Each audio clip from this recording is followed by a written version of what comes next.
now we're good? Yeah, we're good now. Dear Lord. We had a little bit of technical difficulties on there. Little whoopsie. We haven't hid that this is all new, and a lot of this is something that we want to grow, and it's a lot of fun to do with your buddies. But so fun fact is we had about we've been freaking sitting here talking for 8 minutes.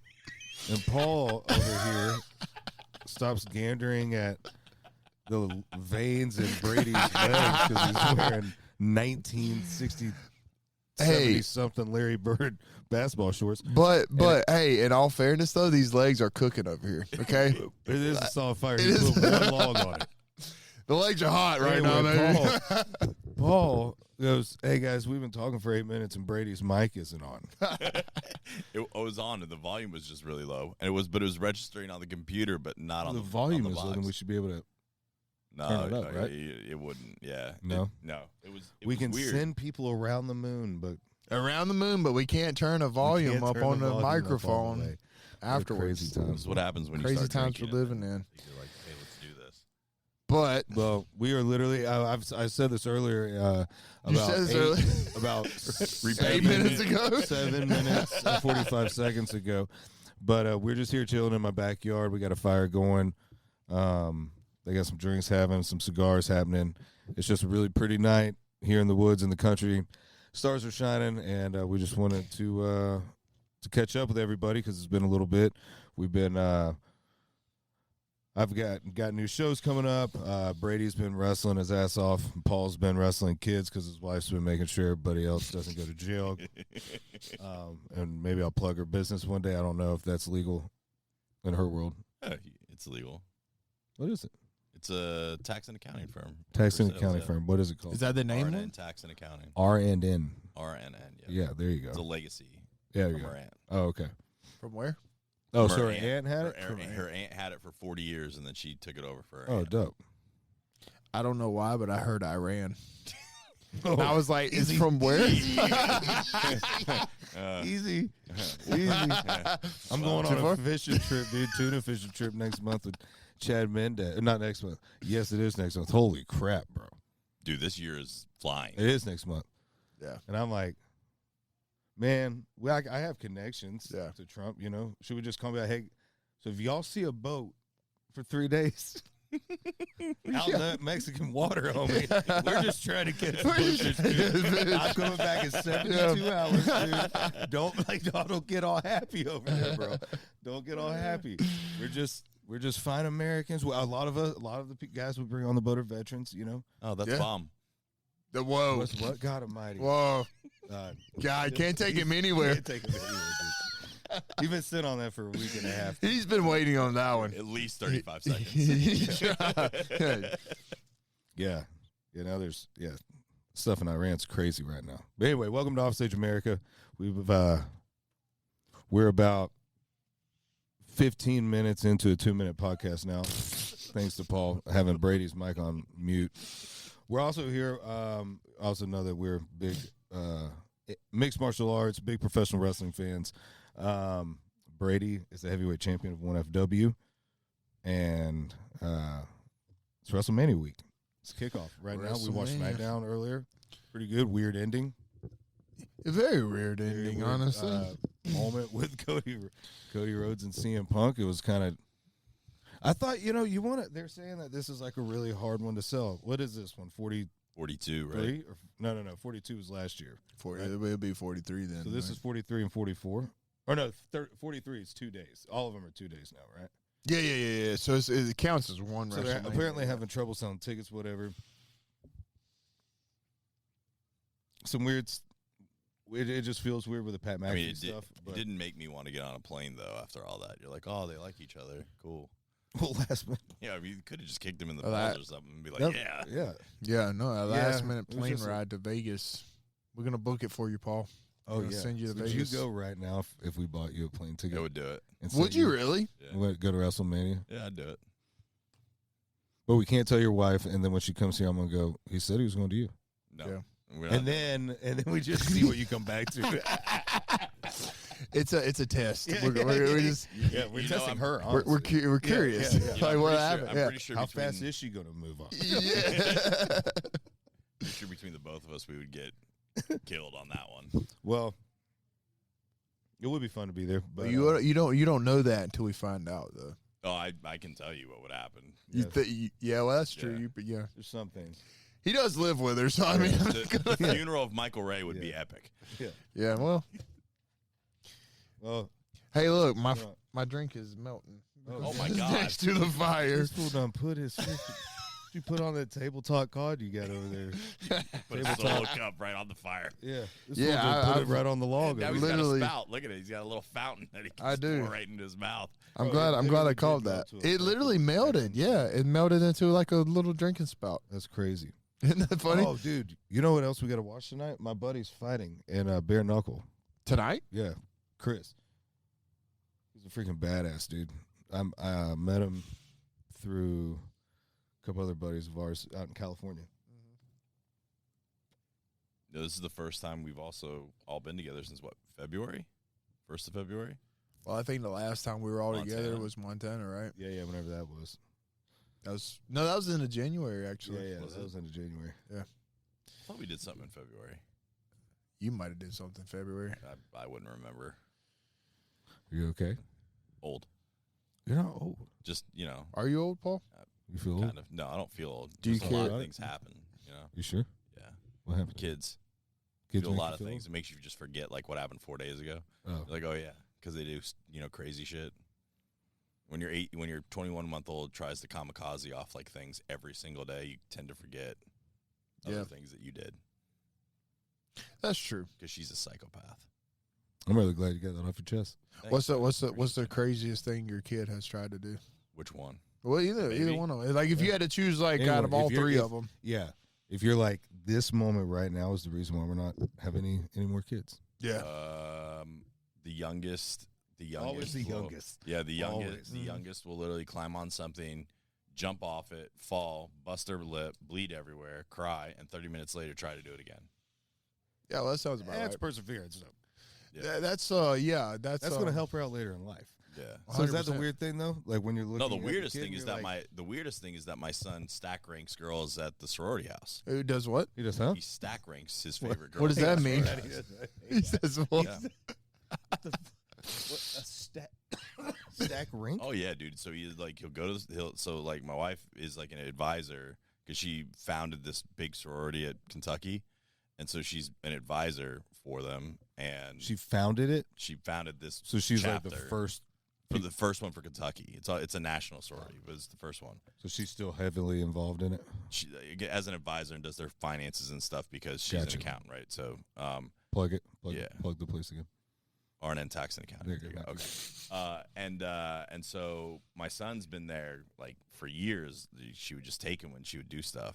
And so, you brought my boy, my flesh and blood, into a place with a bunch, 150 attractive females. Which is how old? How old is he? He's 6 now with no fear. He is going to grow up and literally think that any girl that rejects him has problems because he has never been rejected. That's But he great. stack ranks these girls, and like he'll talk to one and they'll be like, Relatable.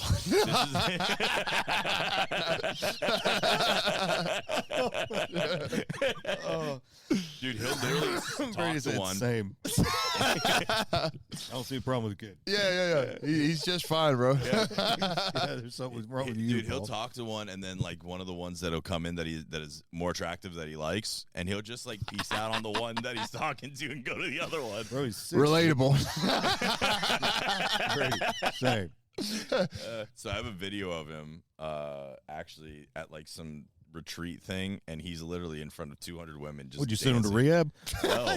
Like, retreat? I was out of town. And I'm like, get a What video. 6-year-old's going to a retreat? I was out of town. My wife takes him to this thing, and I don't even know. He's like 4 at the time. And like next thing you know, I get a video of him just like dancing in the middle of 200 women. I was like, what? I'm like, this is your fault when he's in high school and brings home someone who has a poli-sci degree. Bro, do you even think this kid? Imagine high school. How different it is now, right? Oh yeah.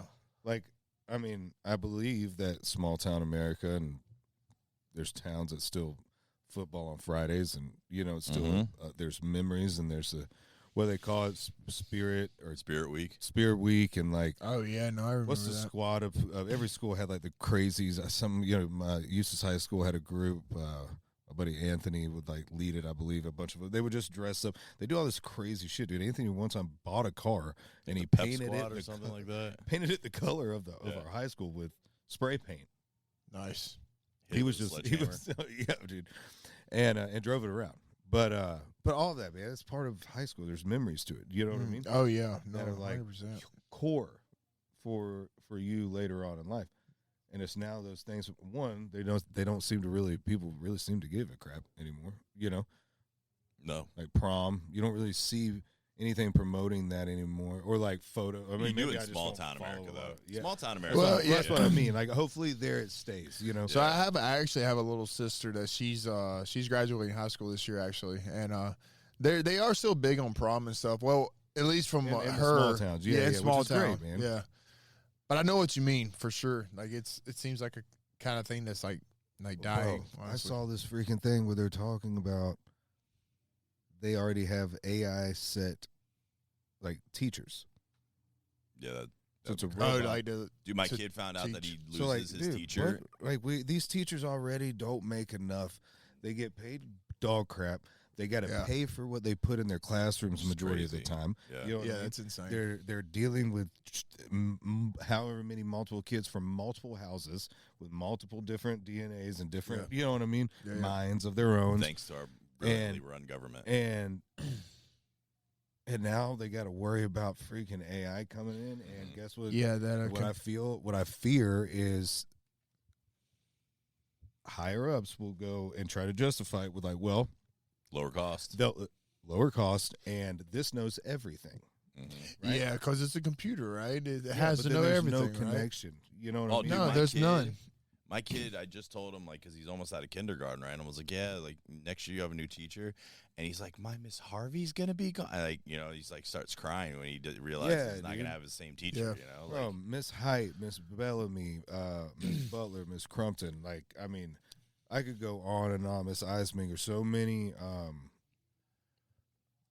teachers, dude, that were like, well, they helped you. You know what I they're mean? role models in your life. Yeah, that's how it works. And it was just they taught you. Especially, I was telling Audrina this. I was like, I went to a very, very small high school, so it was way more one-on-one, and we'd been in the same class since like 7th grade or 6th grade or something like that. And we were going to be the first graduating class. So I mean, all the parents hung out together, the teachers hung out. So it was a little bit of a different experience. You know what I mean? But it was still like. Yeah, those teachers and different. I mean, Miss Height, she was my 2nd grade teacher. She played guitar and would sing worship songs in class. She actually had, this is crazy, man, but Miss Height, she actually ended up playing in my grandpa's band later on in life. Like, really? Circle moment. That's cool. But she would play the guitar for us, and that helped us learn. And for me, it helped me learn actually like retain, you know, because I can't retain anything. So that really brings back like their role models. Yeah, like it's like, yeah. And kind of she would play. way. She played. You know, praise and worship and all this stuff, but like, yeah, dude, you can't. We're getting so far away from human interaction. It's sad because you can't replace that. You know, you're also like we were before we started this. We were talking about like the '90s and growing up and the simple parts and humanity in a lot of ways has just kind of forgotten the simple parts of life, which is the best parts. You know, like. Yeah. And look, I'm guilty of it. 3 kids and working, you get really caught up in the hustle and bustle. I mean, I know you do. Like, it's hard for us, and because we both, all of us, grew up simpler than where we live. Dude, times were different, man. It's times are different nowadays, dude. If you ain't freaking grinding, you know what I mean? Which sucks because I mean, we can go down a rabbit hole, but that work ethic though is because of that upbringing. Well, right, but also that upbringing, that work ethic was because there was a full family at home. Yeah. You know what I mean? And there was time spent with people. You know, like people sat on a front porch and just talked. Now you sit at dinner with your family and everybody's on their phones. We're all guilty. I'm not preaching. We're all guilty of it. Yeah. Like me and you were on the way home the other night, and we were really talking about this stuff like hard, and it's like we're all glued to our phone, and we're all guilty of it, even though we realize it ourselves. Like, for example, I could literally be sitting on the couch, and I could be telling you how bad our phone thing is, and like we're all glued to our phones, all this stuff. And then not a minute after I get done talking to you about this, what am I doing? I'm scrolling on TikTok. So if you're listening to this podcast, make sure you're following Offstage America on all of our social medias. You're following Mike. Well, no, dude. No, we all have to have it. Listen, I don't think I'm saying anything that a lot of people don't agree with. Social media is very important. I think it's like, the weight that it holds is a little nuts. But it's also social media is its own bubble, right? Yeah. So 100%. Like you're looking at a 1% of the population. Honestly, that's the algorithm is trained to show you over and over. So people are comparing themselves to people who that they think is the normal. You know what I mean? So they compare themselves to them, and then they feel inferior or whatever the case may be. And like this is like from my own train of thought. Like I'll sit there and I'll look on social media and I'm like, well, this person's doing so much better than me, and like yada yada yada, And I'm sure like all you you can all relate to that. You only see the surface level. You don't know all the other things. Well, exactly, but like social media itself just feeds that to you. They don't show you anything else on the outside, like real America is happening. Right. Dude. You know what I love about living in a little small town, man, is you go and you see what really matters, and you go watch the news, and then you go around this little town and go get gas somewhere, just go to the grocery store, or I got to shout them out because I love them so much. JoJo's Market, what's up? Also Atlantic Palm, I think is the name next door. With all the flowers and the plants, but you don't meet a JoJo's Market everywhere, So in small towns, there's still that connection, It's almost like we're teasing that there could be that whole thing where it gets highlighted or something at some point. Where what? It's almost like we're teasing there may be something that gets highlighted of all these small towns in America. Oh, yeah. Small town America. We're plugging it away. Dude, your shoes are smoking right now. Yeah, man. The shoes are hot. They're on fire. I would say their name, but I've been trying to get a deal with them. I go and work with everybody else, but yeah, don't say their name then. Yeah, don't plug them. Don't plug them. Should have got me when you could. Yeah. You should have got me when you had a chance.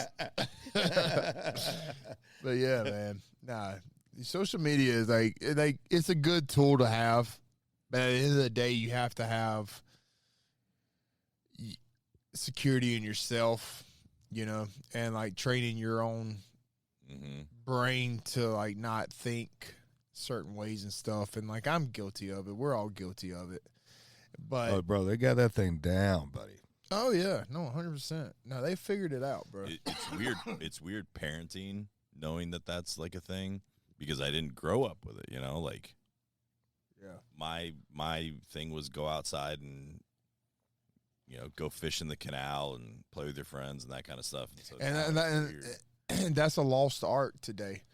It's like, and that's a part of, social media is like the kids these days, they don't get out. They don't experience like the nature and, all these other things. That's like so beautiful. You know what I mean? And it's like, sometimes it's good to just escape the life of being online and getting yourself out there. Just breathing air. You know what I mean? This has absolutely nothing to do with what we're talking about, but I just removed my cup for the first time out here. Did you?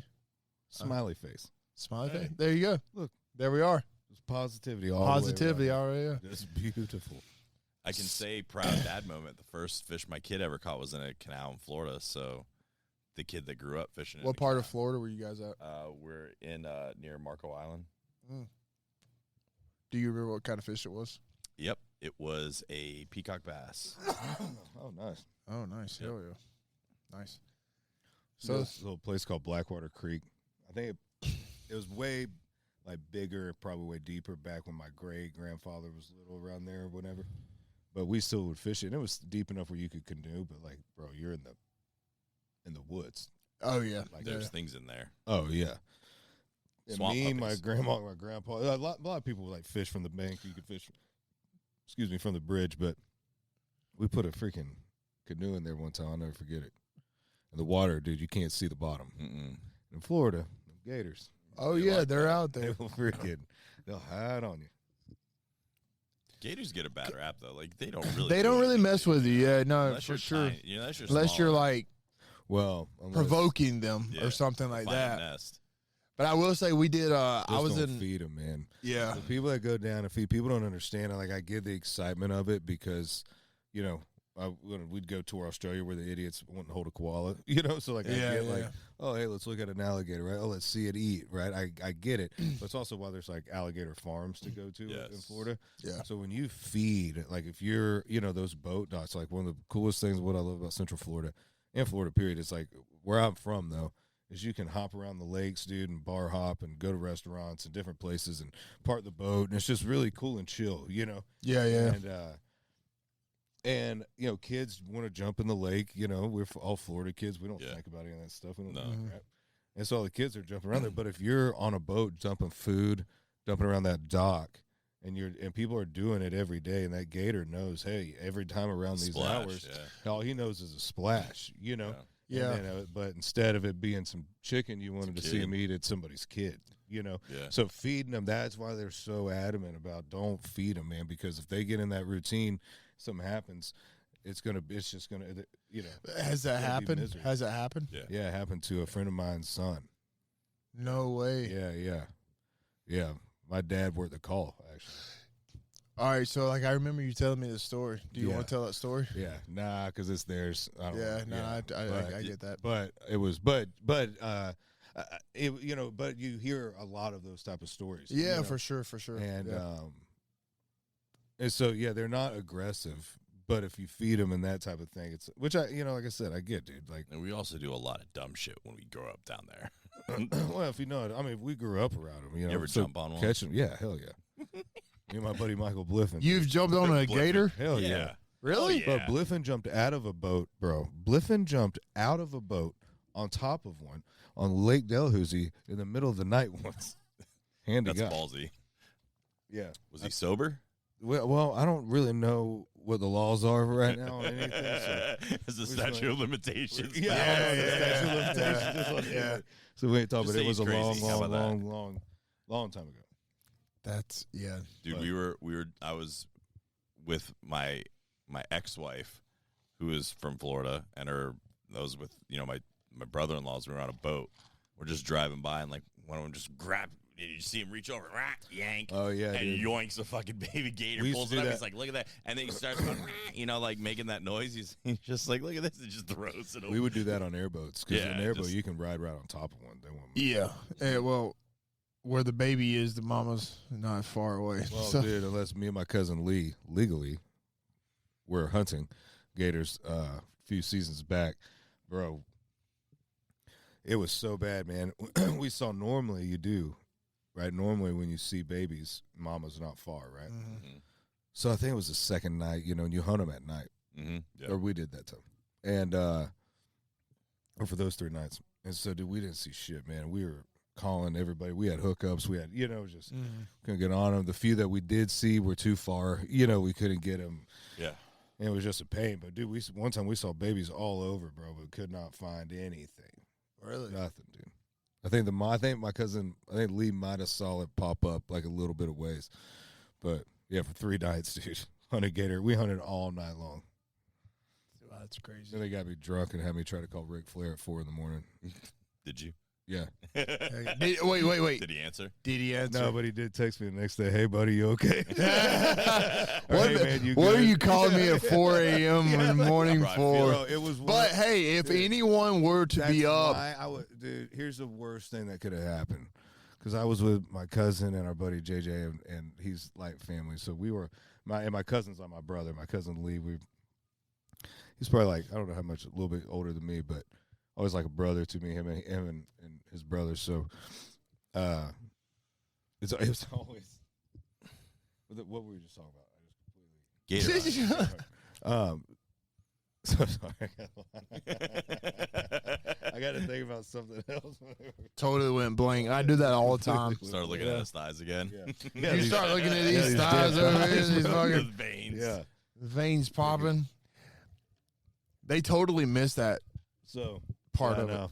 Well, probably because Jesus didn't want to tempt some married women, dude. Yeah.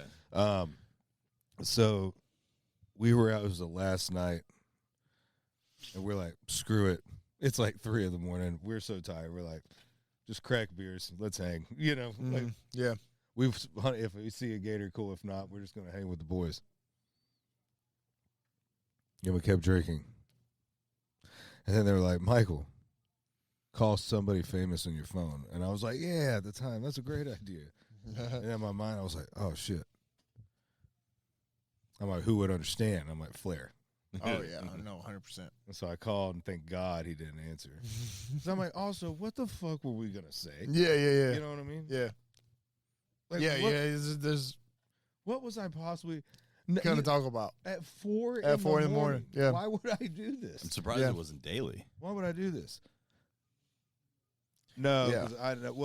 No, I don't know. We might have tried daily, honestly. I called it. I went through a few names, bro. Okay. And not good. Not proud of it, but bad enough to admit it. Did you get any like really nasty texts for that? No, because luckily I only reached out to people I thought would do it to me. Yeah. Or had done it to somebody else. Yeah, no, 100%. Fair. Yeah. They just so it was all just them, like, mainly, like, once I woke up the next day, bro, I was like, what? Why did I do that? Yeah. Why? I'm honestly surprised. Lots of nights like that. I'm honestly surprised Flair didn't answer it for it in the morning. Me too, though. man. Like, it's a wild cat. Me too. Does he ever answer with just like, woo? Yeah, every time he FaceTimes me. Really? Yeah. Yeah. I was in the car with you one time when he called me, weren't I think so, yeah. I was with my dad once. I have Flair, I was working an AEW show in Huntsville, Alabama, and Flair was still with AEW at the time. And so I was just like talking to him or whatever, and he like he looked at me and he goes, hey, have you ever given Hunter a call? And I'm like, I know Hunter is Triple H or whatever. I'm like, Flair, I don't know if you realize that, like, I just don't have Hunter's number on speed dial. But like his train of thought was like, bro, you have a good look. You should give Hunter a call. Flair is a man, dude. He's always been so cool to me. We've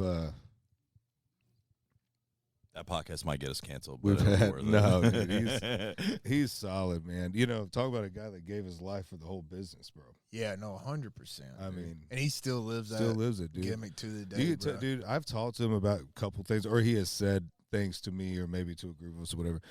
And you can see him like get teary eyed just telling a story, and I'm sure like his age and his buddies passing, you know what I mean? Like that type when you're you type think, of scenario, you got to start really put your own mortality. Yeah. But he like, I don't know, man. He's just he is one of those characters that he lived the gimmick and he was who he said he was. Oh, and he's a real deal. You believed it. Yeah. You know what I mean? And it's like he's also that guy that still will probably just have no problem smacking some dude at a bar. Oh no, 100%. He's still about it. He is that guy now though that you're at the bar with and he'll start some shit and expect you to handle it.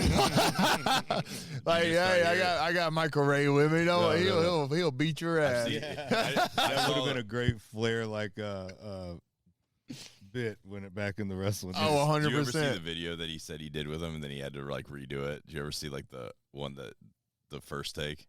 Because you showed us when we were in Texas. The first take when you were with Flair, you're like, we got to post it on social media. You said, that's great, but like, we got to post this on Kid Rock's house. Yeah. It was pretty funny. Flair, John Party, Kid Rock. But he's always been cool, man. All those guys have been cool that I've met through you, dude. It's crazy, man. Like, Brady and I were talking about it the other day, how like God works and different things work. He had picked me up one time from the airport. This is like this is a wild story. Like this is crazy, right? Picked me up from the airport, and it was my first time home in a long time, and I had like 7 days off or whatever.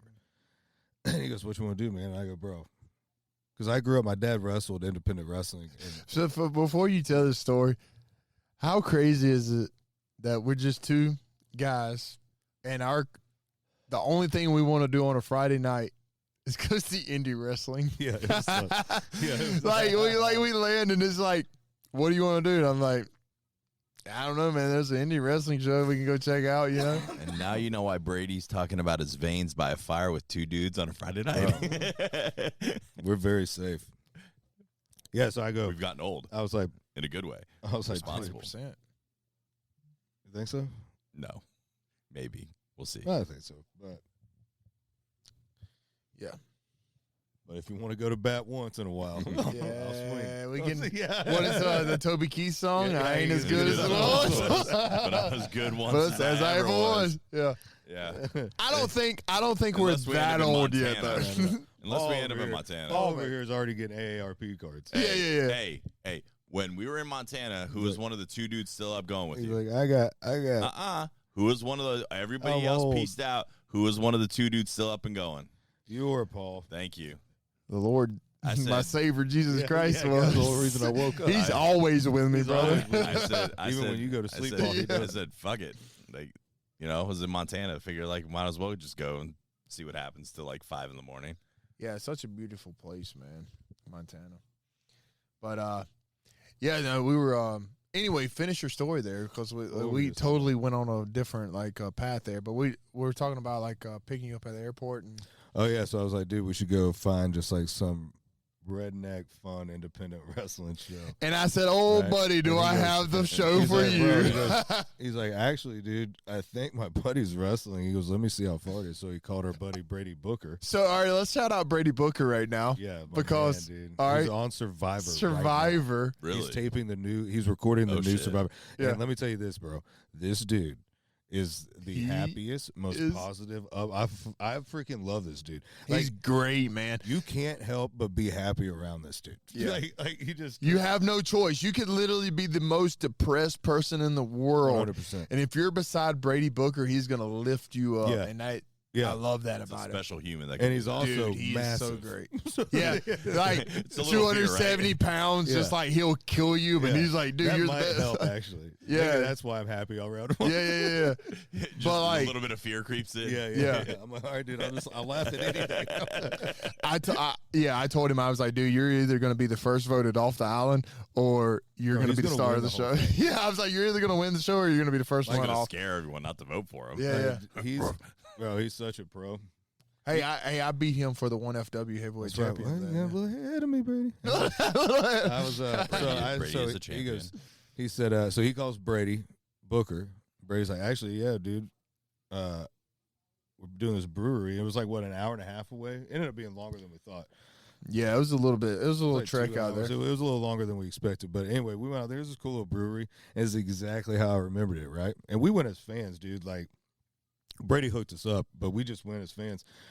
And we sat, because in those, you kind of could sit wherever, you know. So we sat up ringside and watched the match. And freaking Brady got recognized by a bunch of, like, the independent wrestling fans, and then all the, a couple of wrestlers that were wrestling. Even the wrestlers were in the ring like, what are you doing here? Yeah, literally, one of the wrestlers got thrown out right in front of us. He's like, Brady, what are you doing here, man? He's like, we just came to watch the show.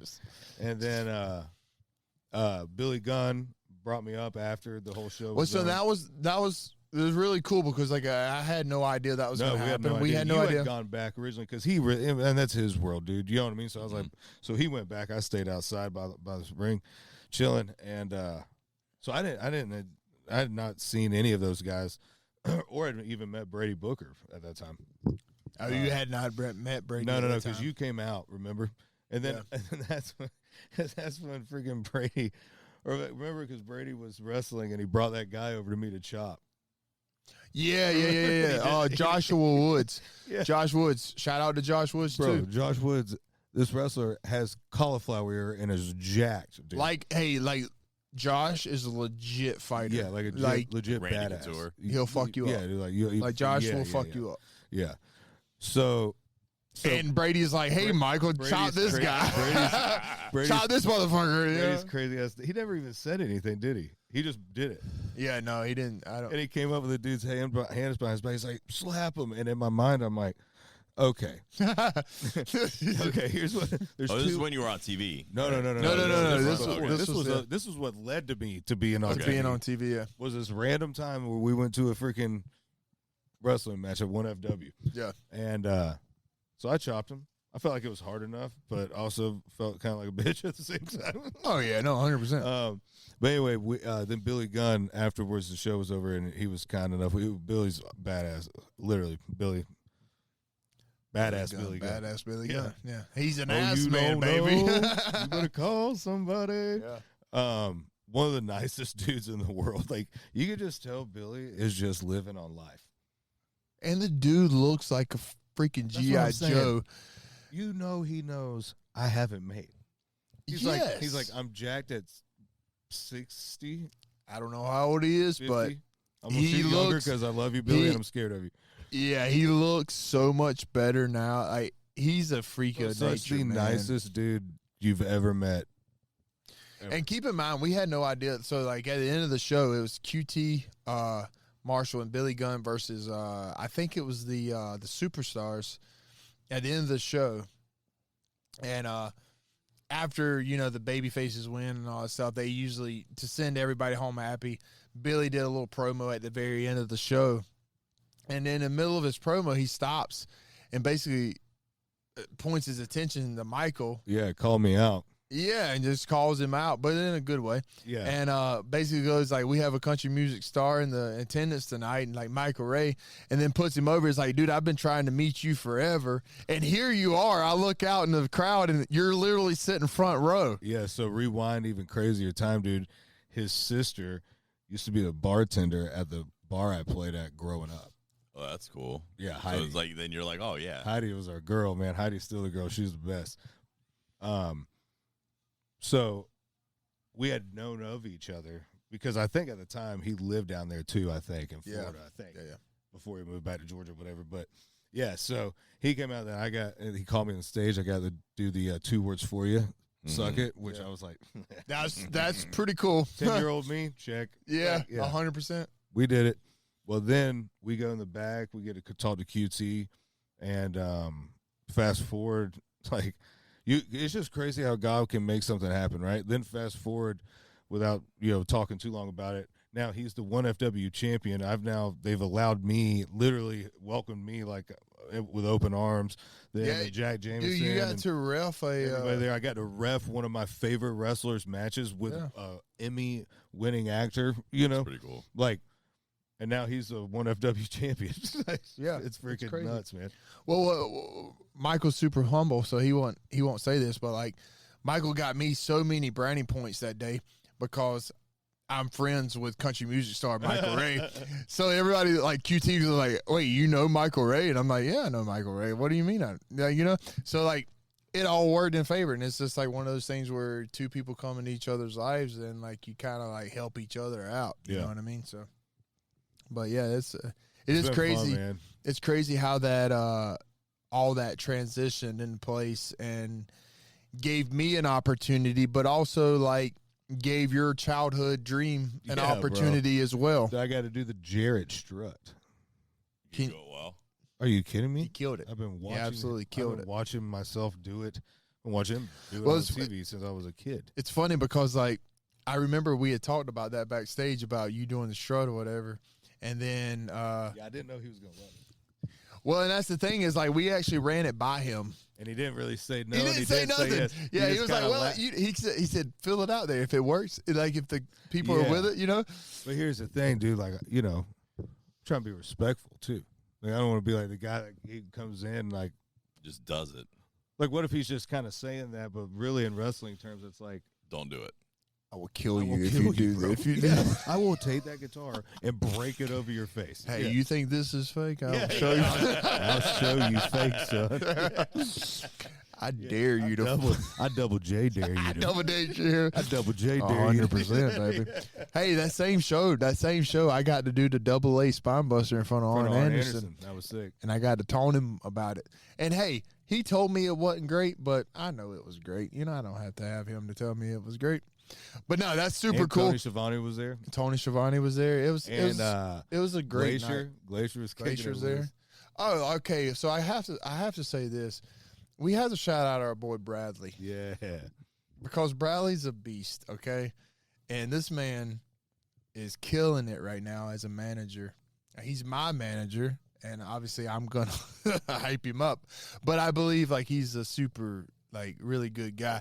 And he hypes everything off stage. Like, awesome. I've noticed, like, he shares all the stuff and all that stuff. And I met him when he hit me up about hey man, if y'all need a haircut, we were on tour with Old Dominion coming through North Carolina. And so it's another crazy story. It's freaking nuts. And I checked his Instagram and I was like, yeah, bro. And he came and we hit it off. So we actually started talking about wrestling. We were like, what? And then we got some drinks and started kicking it. And he hung for the show, and he's been one of my best pals ever since. And it's crazy how this stuff works out because, you know, Michael met him before I ever met him, and, you know, Bradley's has been wanting to break into the wrestling business for quite a while now. And I met Bradley at a NWA show in Chicago. Yeah. And we just started talking, and, like, you know, we hit it off right off the bat too. And he either me or him brought you up. I can't remember.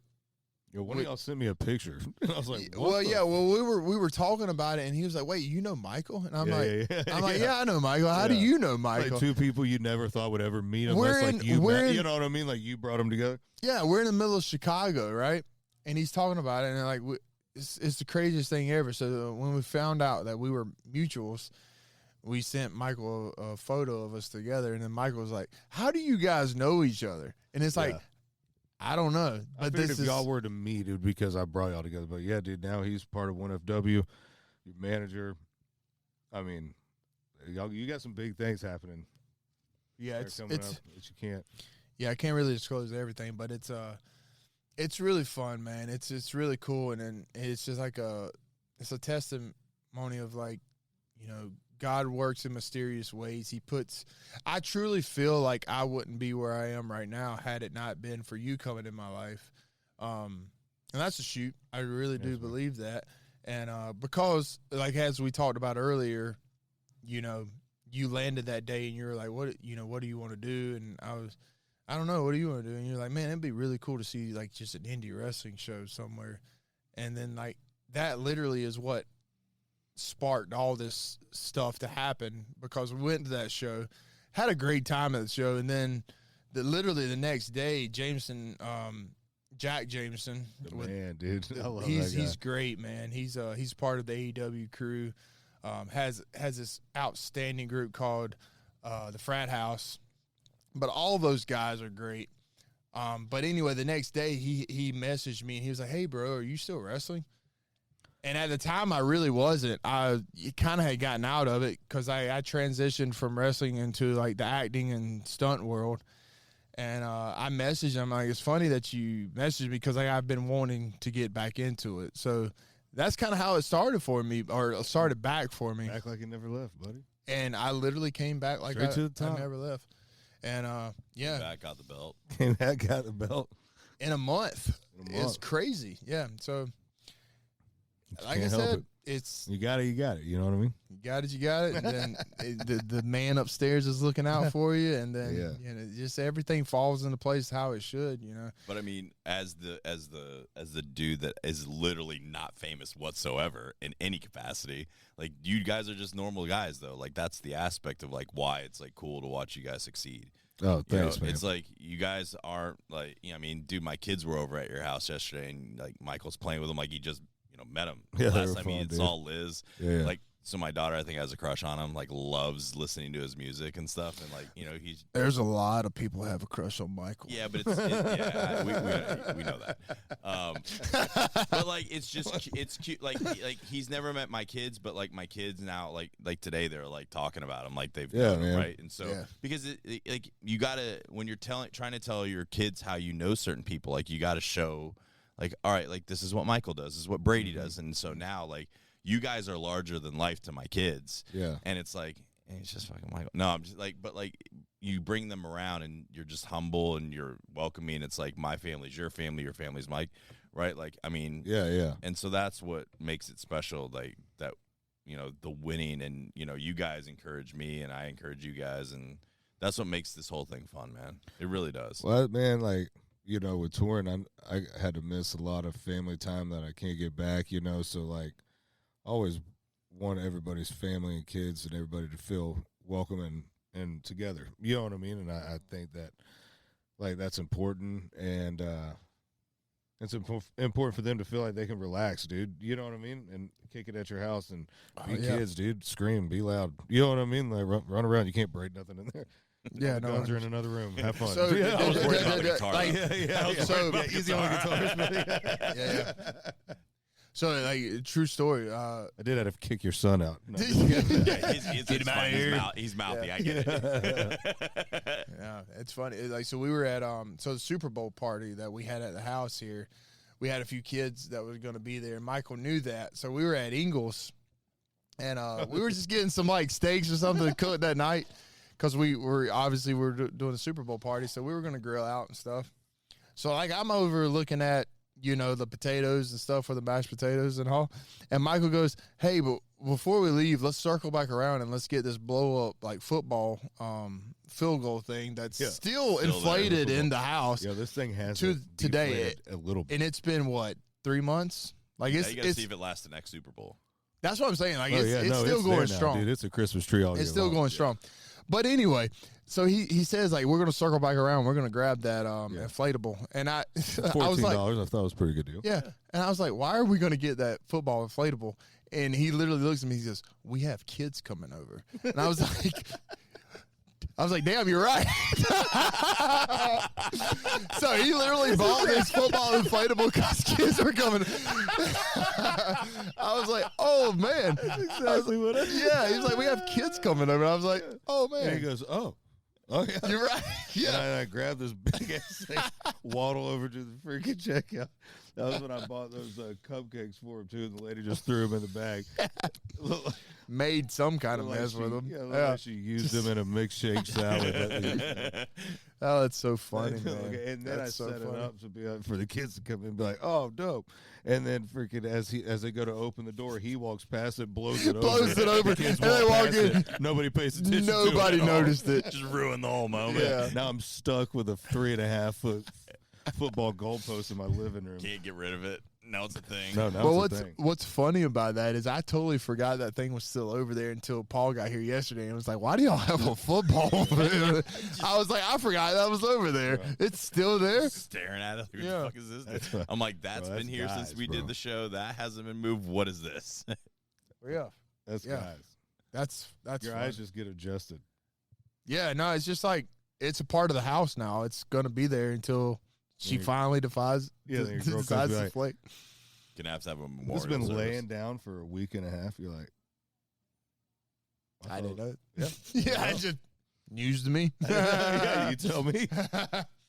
Yeah. Yeah, that's the memory of it. Yeah, We're that's, special, kind of stupid though, in a good way. yeah, that's the one way to put it. Special kind of stupid in a good way. Can you elaborate on that? No. He's like, no, That was all I got. I all I choose got. not to elaborate Surprised on this that. outside security light hasn't popped on if you hear a whistle. Yeah, well, we're not moving enough. We're Well, kinda some of these comfortable. animals are, dude, we've been working out. I've been trying to get my sleep schedule back on right, so I've been waking up early, grounding out here, waking up early with all the animals are running around. There are so many animals that come out of these woods in this area, but they're all like small little birds or like muskrat looking. Couple possums at night. Bro, I saw a snake out here one time. Yeah, y'all sent me a video of it. Yeah, it was literally right. Was like a little. Like I had rat never snake seen or a snake out It here. was a rat snake, but Yeah. I don't like snakes at all, like at all. You wouldn't do well in Florida. Well, I lived in Florida for 2 years. I lived in Miami. Yeah. so, like, Okay. it was So when we're talking about different. Florida, we're not talking about Miami. Yeah, We're well, no. talking about where you go, grab a water moccasin out of the water because it's funny. Have you done that? Yes. You've grabbed a water Yeah, moccasin. we did some really dumb shit. I can't. Like I growing can't up do in that. Florida, we did really dumb shit. Dude, we literally just told you about jumping on gators, and you think grabbing a water moccasin is like I the have thing? never grabbed a water moccasin in my life. Hell no. a water In moccasin, fairness, bro? I don't think we realized it was a water moccasin until we had our hands around its neck, and we're like, oh, Yeah, whoops. nah, screw that. No. Because we have water moccasins. So I grew up in South Carolina, and where I'm from, we have quite a few water moccasins in like the ponds and stuff. And Just not the swamp puppies. Yeah, we don't have swamp puppies, but those water moccasins, no, they scare me to death. But with that being said, any snake at all, do not like them. Absolutely not. No. So are you down to do some like python hunts in the Everglades? I will do that. Yeah. Yes. Yeah, Well, yeah, I don't think a python that's different. Pythons scare the shit out of me. Do they? Yeah, because like the constricting part, like Yeah. if a water moccasin bites you and you can get to like bro, if a water moccasin bites you, if you can get to it's quick, bro. Yeah. you got some time. You got some time. Water moccasin. But if like a fast 15-foot python gets wrapped around your neck, you just slowly are going. Bro, if you're with a 15-foot python, what the hell are you doing out there? My nephew had a 12-foot python as a pet. Well, yeah, as a pet. Now that's just inviting the devil. But isn't that how is it? So is it? Gonna melt So by is the it? way. Oh shoot! Isn't that how Florida or especially the Everglades got such a bad? Yeah, they were dropping them off, Because dude. people They'd were get 'em dropping them off. The problem is they would drop them off, or they would get them as pets, and they would grow bigger than they thought. And you They'd got let to 'em think go. about that. That And thing then they'd doesn't let 'em stop go. growing, No. and they just dump his ass off in the Everglades. But now we got a new thing to shoot, baby. That's true. And they actually pay you, right, for hunting. Same thing with lionfish. Yeah, I don't know how that works, but what? Lionfish. Lionfish, yeah. Because the lionfish are taking over, like in like the Keys and stuff, because Oh, they're really? not natural. Yeah, they're not. The natural. truth telling. Do you know the story of the lionfish? No, it's just you get paid to hunt them. And apparently, it's really good. So the sushi restaurants will buy them. Yeah. Really? So, but I've caught one when I was in the Keys. The truth telling fish. The lionfish. The That lionfish. motherfucker's lying right No, now. that's a lionfish. It's They're like, no, like the big cat. Yeah. I'm a big fish. I'm a big boy. It is crazy though. Like you'll go in a canal and catch a pacu, and you're like, "What in the f just happened?" Bro, my favorite part of Florida ever. I've been all over the state. My favorite part of Florida is taking a boat and going on the canals, like the Dora Canal, or the canals that connect like Lake Eustis and Lake Dora. And there is, dude, it is because you have to just idle through, And there's these old houses, dude. There's I think there's a couple like bars on them at the end, but you like go through. It looks like Jurassic Park, dude. Like you feel like you're covered completely, and there's gators, there's turtles, there's birds. You hear wildlife because the only thing you hear is people talking and music on boats. Everybody's just idle and through, dude. And it's like taking a natural Xanax. It's like the calmest you will feel, dude. And it's the Florida moss hanging. Like it's the best part of Florida's being through there on the canals.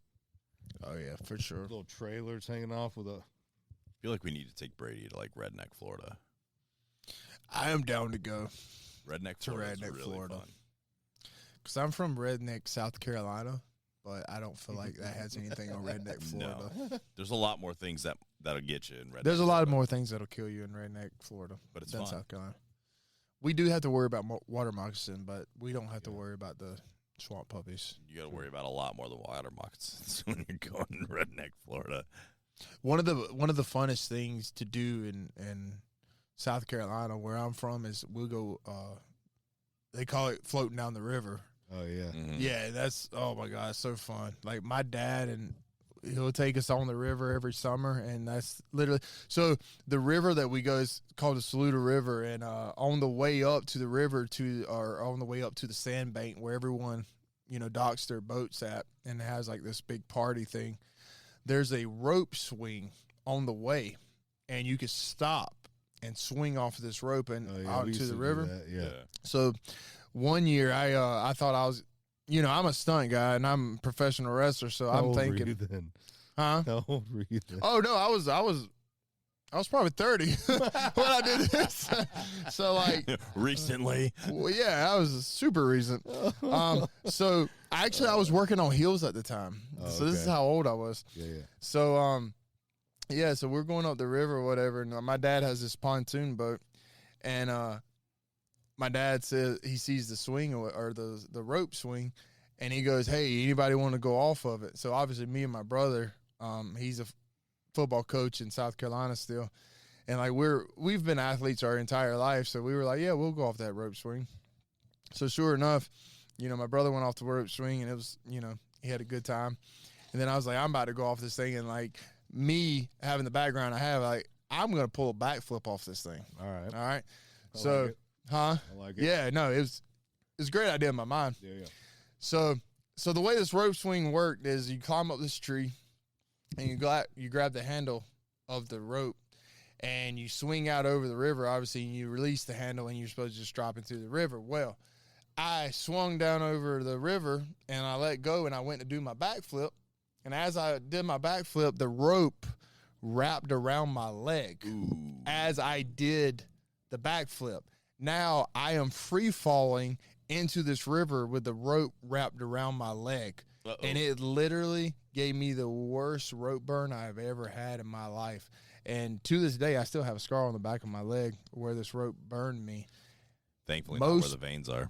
Yeah, on the back of the leg. So veins were safe. The veins were safe, but the most damn, he would have bled out. It's gone. Yeah, you've been doing a show with me and you in your backyard. Yeah. The worst thing I had ever So so bad. Flip and then yeah, in midair I did the backflip. Somehow this rope got tangled around my leg, and it like we were talking about the python squeezing you earlier. Like this basically did that across my leg. The rope did, and as I come down, it you just hit it. Yeah, it was awful. And as I come down, the rope just like zoop around my leg, and it burned the shit out of my leg. Surprised you didn't dislocate your hip on doing it as well. I'm just a freak of nature, man. You know, like it's just one time as a child, man strength. One time as a child, I got rope burn on my ribs from the dry rotted rope on the swing set in our backyard. Yeah, that hurt.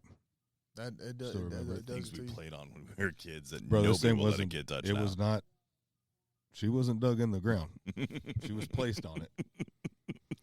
And it did that rope didn't change, and it became just instant. I mean, if you would have accidentally hit a big lighter around it, that bitch would have went on fire. Yeah, you remember that? Yeah, those with the slide, and then then you had the two regular swings, and then the child swing. We had a trampoline once, tried to do a backflip, damn near died. Nothing. So I'm friends with the wrestlers. More than growing up in Florida and going down a slide in the middle of the summer. Oh yeah, bro. And you almost hear your ass sizzle the whole way metal down. Slide. Yes. You got to push her. You get stuck halfway through. You got to push yourself. Your legs are sweating and sticky. It's 9 million degrees. Yeah. You literally start smelling medium rare. Yeah. Oh my God. Yeah. I can. Ooh, now all the slides now. in Florida are plastic. I'm like, you kids are soft. Oh, Garrett, was it Garrett? I can't remember half the thing of it. It's in Mount Dora. Used to be this legendary wooden park. Everybody played on. It was awesome. Like, is when you say a wooden park, it was a park made of wood, made out of wood, like slides. Like really? Kids. Yeah. Like a jungle kind of thing going on. Yeah. Okay. Yeah, I dig it. And a wall of xylophone if you felt like just there you are. Linking down it. You could also take a steering wheel and turn it as fast as you wanted. Pretend you were like a pirate. Hit that pole, slide down. Oh yeah, no, I know exactly what you're talking about. Batman. Yeah. Twirly slide. Yes. That's funny. The things that go like spin really, like the tire swing was my jam. Yeah. Oh yeah, the tire swing. Like the old, like that Gilbert Park. That was the name of it, Gilbert Park in Mount Dora, and they had the big tractor tire swing, and you could put 5 of your buddies on there too, just full send. We ever see one of those parks? You can see 3 grown men just acting stupid. Bro, you put a tire swing outside on an outside bar and see what happens. Oh yeah, no, 100%. People will hang on it. Somebody gonna get stupid on it. I promise you. Try to twist it like the old days, but it's one of us. One of us. We are the stupid. We are those people. Yeah. We're 100%. Drinking Coke Zero. Exactly. Hey man, when I was in college, there's this thing, and the farmers used to use it. It would dump like 250 gallons of water, just like crazy. Like they would pull up, and it was like 50 cents, and it was just like, I mean, just absolutely crazy amounts of water. But like, if you didn't put it in, like, you know, like the whatever they were carrying the water in, the thing would just lash back and forth like crazy. So we would go out there after some drinks, everybody just throw on like shorts, and then we'd just bring a bunch of coins out there, and then we'd just see who could hang on to the fucking hose. And like, dude, we were like flooding the fucking, we like kind of flooded. It was the like a soccer big field. hose? Oh, dude, it was like, it just hung down, and it just like, I mean, it was like 20 seconds of 250 gallons of water, and that thing would just go back and forth. You just grab onto it and try and hold on. It was like riding a bull. It was crazy. What'd y'all call it? Noodle riding? No, I don't even remember what we called it. We just did it. Got in a lot of trouble because we kind of flooded the soccer field that was right next to it. So, because there was like, we just did it for like an hour. Oh, yeah. Dumped It's like the greatest. 2,500 gallons of water. Dude, so I can't remember. I don't know if this was at Eustis High School or there was a senior prank done where they set 4 goats loose in the school at night and painted on them 1, 2, 3, and 5. So they thought one was missing. That is hilarious. To this day, That number 4 is has never been great. found. I'm messing it up. You'll have to look it up. Eustis High School. I think it's Eustis High School. That is I'm pretty positive. I could be wrong. fantastic. That's a great prank. I mean, Did brilliant. they tear the place up? Yeah, dude. Goats Got are so 4 stupid. goats on a Yeah, high school, a like, locked-in high school. People Also, have- do y'all ever realize that schools kind of look like prisons? Yes. Yeah, I know. Yeah, 100%. You ever notice that? And they Yeah, kind of for a operate reason, the kind same of. way, Yeah. if you really think about it. Yeah. But I got off on that, but no, yeah, just that's hit all, me. That's all good. Sometimes when I'm out seeing Adreno, this trail that I've been running, because I've been getting up early, sauna, we've been working out. Mm-hmm. And this trail I've been runs by a school, and it hit me. I was like, this place looks like a prison, not a place of learning. Like, this is a place of ants. It's literally surrounded by a chain link fence. And Yeah, dude. Which, like, I mean, do yeah, not enter, everybody, like- because people are freaking crazy You now, have bro. to. And then the next thing Michael thought about is, any goats around here? yeah, we have any goats. Thing. Find a goat farm. What a brilliant prank. But people also don't realize That's how, brilliant. how So we actually had terrible goats are. So our old weightlifting coach in Saluda, we played a prank on him one time. It was like the football team, and his name was Coach Warrock, and he drove this little beater car to work every day, and like this car was tiny. So like after football practice one day, we thought it was funny that we were going to hide his car. So how we were going to hide his car? We were going to get 4 of the biggest football players on the team. We literally picked his car up and moved it to a different parking spot to hide his car. They literally walked outside, and Coach Warren was like, "Where's my car at?" It was like really right. It was literally right here. But yeah, we had literally picked his car up and moved it to a total different spot. But that was our idea of fun. Yeah, bro. And It it was was like- fun for him. It was Wanna know great. Why? Because It it, was showed that there's love and respect. Yeah. Because you mess with people. And he would mess with us right back. Yeah, I dude. remember we were in the gym one day, and I was doing my set of bench press or something, and I was like maxing out. And I came up off the bench press, and I had just hit a new max. It was like 225 or something when I was in high school. And he goes, I was so proud of that Just moment got him. because I had just hit a mile marker in my mind. I'm like, this is 225, right? And I get up, and I'm like all pumped up or whatever. And he comes over to me, and he looks at me. He goes, what do you have hanging off your shirt right there? And like it was like a string or whatever. I was like, oh, sorry, that was your arm. I'm sorry. Like yeah. I'm like, oh, okay, Yeah, well, yeah. coach, dude. Keep Yeah, it humble. he's like, what you got hanging off your sleeve? Oh, that's your arm. I'm sorry. Respect. With a quickness. Quickness.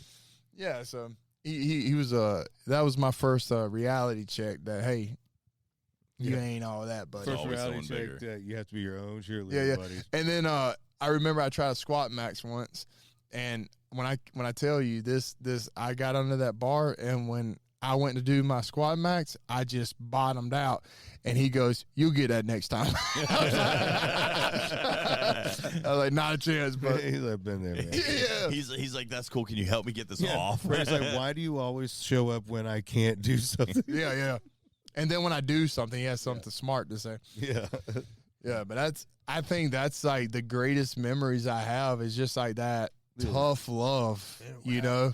Like, I get it, dude. Like, it is a struggle for people, for parents and stuff with, technology, because let's be honest, it's not going away. It's only going to get worse. Mm-hmm. This AI stuff, bro, is scary. Dude, there's like I saw like 20 autonomous cars in Atlanta driving. Oh yeah, I'm dude, they're in like, Nashville what now. in the world? They were all over. Is he peeing on a tree? Yeah, he's got to go to the pea tree. Oh yeah. Yeah, easy man. Gerbil might jump out. Just watch him start screaming. Yeah. I told you there was a possum. The P is silent, or the O. Oh yeah, O a is possum. silent. Yeah, the P is very dominant. It's very, very dominant. Yeah, We hit you right up front. it's really weird. The P's really dominant right now too. Oversaturates the O, honestly. Those are some dark woods too, right there. Yeah. You don't know what's out here. No, buddy, you really. I mean, thank God we have Jesus. That's like a really bad decision waiting to happen one night. We're just gonna be hanging out. We're like, you want to go look in the woods? And you're like, yeah, fuck it, let's go. Well, when the leaves are down, you can walk forever down there. It's beautiful. The sun literally sets directly in my backyard. Yeah, when I was here Yeah, in you saw December, it. yeah. The vein scared the possums away. Yeah, sorry guys, I had to take a brief intermission there. I couldn't hold it anymore, guys. I be honest with you. Free. Huh? It's freeing. It's free. Being outside is a freeing. Sometimes I do it at Adrena's, and she does not live in an area where you should be outside. Well, you know, She doesn't live in the area that you does should she be know outside. you do it? Yeah, she's seen it. She did. Wait, what are you talking about? I pee outside sometimes. Oh yeah, yeah, Just like Peeing once. in Orange County, you know. yeah. Yeah. Yeah, I mean, why not? Our ancestor, sometimes my soul tells me, deliver back to the earth. And I go, got it. Yeah, sometimes you just got to do Here it is. Bro, where I live, when mean, I've never- especially when it's cold out or something, I'm by a fire. I'm like, I'm not going in all the way inside. There's a tree right No, here. dude, it's a Yeah. freeing feeling. What am I doing? Like, why? Being able just to breathe into the wind. You know what else is a freeing feeling? You ever just sneezed uncontrollably? Yeah. Not with like they're trying to hold it back. Just Dude, my grandpa was notorious Yeah, for dude, that. mine too. And I get it early, which is Yeah. dangerous because I don't know if he got it in his 30s, Yeah. but I'm getting it. And Yeah. I go, that nothing feels better. It's Just the letting it rip. It's, Bro, it's I the ain't greatest holding thing. on. And it's funny because, like, you do it and, like, people around you be like, that's dramatic. I'm like, nah, that's not dramatic. That's That's a relaxed man. That's That's it. a man that needed some tension released. I'm telling you. 8 or 9 times in a row, just It doesn't have to be goes. 8 or 9 times in a row, bro. Even if it's 1 or 2. I mean, I have gotten where I'm hitting 3 pretty steady. Just Yeah, it's like steady. My grandfather, my grandpa would start. He'd get these sneezing attacks, and he'd start with it sneeze, hush, hush, hush, and then you just hear him, hush, hush, and then he would go for so long that he'd cuss in between. Motherfucker, God damn it, I can't remember. And then he'd get mad at us. Stop laughing. yeah. Bro, I laughed my butt off. Oh, yeah, no, 100%. Did your like grandpa or dad like you ever catch him talking to himself? Oh, all the time. Oh, Like, dude, my dad talking to, like, it's so funny if you get into the back room and he's watching, like, dude, I've never seen a man watch more baseball in my life. And my dad will literally not miss like a Yankee game at this point. oh, like talking to the TV. Oh, that and the Oh, news. yeah, bro. Yeah. I mean, dude, I have literally I walk in the back room, dude, and My dad will talk to a TV. oh, bro, it's so He talk. funny. I catch myself sometimes on the news. Yeah. Oh my god, dang it! I'm turning into it. Yeah. Oh, No, dude, I 100%. did something the other day, and I turned around and just walked in the other room and started I literally picked up my phone and called my dad. I was just like, I don't know what just happened, but I just turned into you.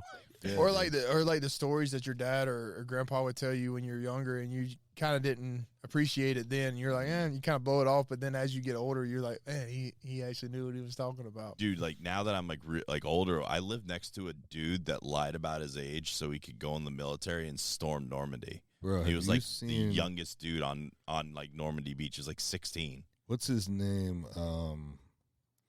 Podcast dude talks very calm. Not us. What's his name? I don't know. I got it on my phone. He talks very calm. Calm. Yeah. He's on. His clips are on. I follow him on. I follow his podcast. Sean Ryan. Is it Sean Ryan? Sean Ryan's very monotone. Yes, Sean. Yeah, he has an old vet on his pod, an older guy. I don't know what he served him, but his stories are incredible. Like the little clips I've seen, I haven't listened to it yet, but But I lived next to this guy, and I was too young to appreciate it. Now, like if I was there, what I would, because he wrote a book and everything about it. Yeah, man. It just would be so cool to like, talk about that. Bro, all my friends, except for like 5 dudes, all my friends were like my grandparents' age.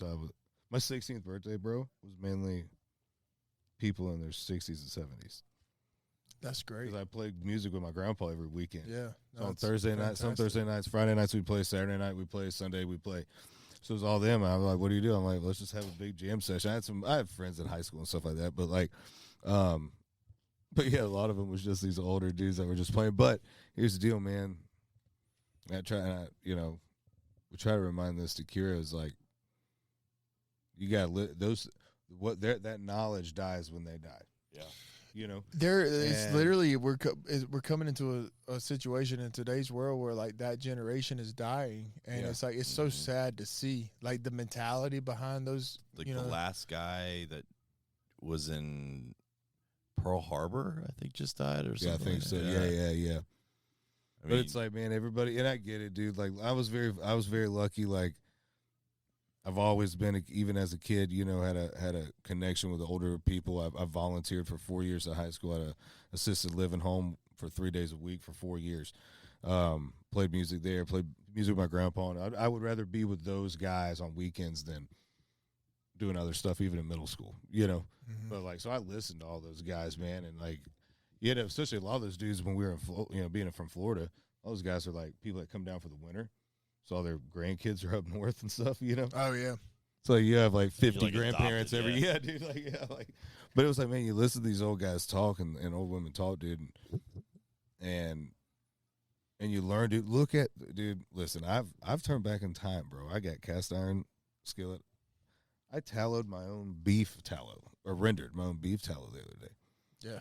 Nice. I'm buying from JoJo's Market, all fresh from the farm.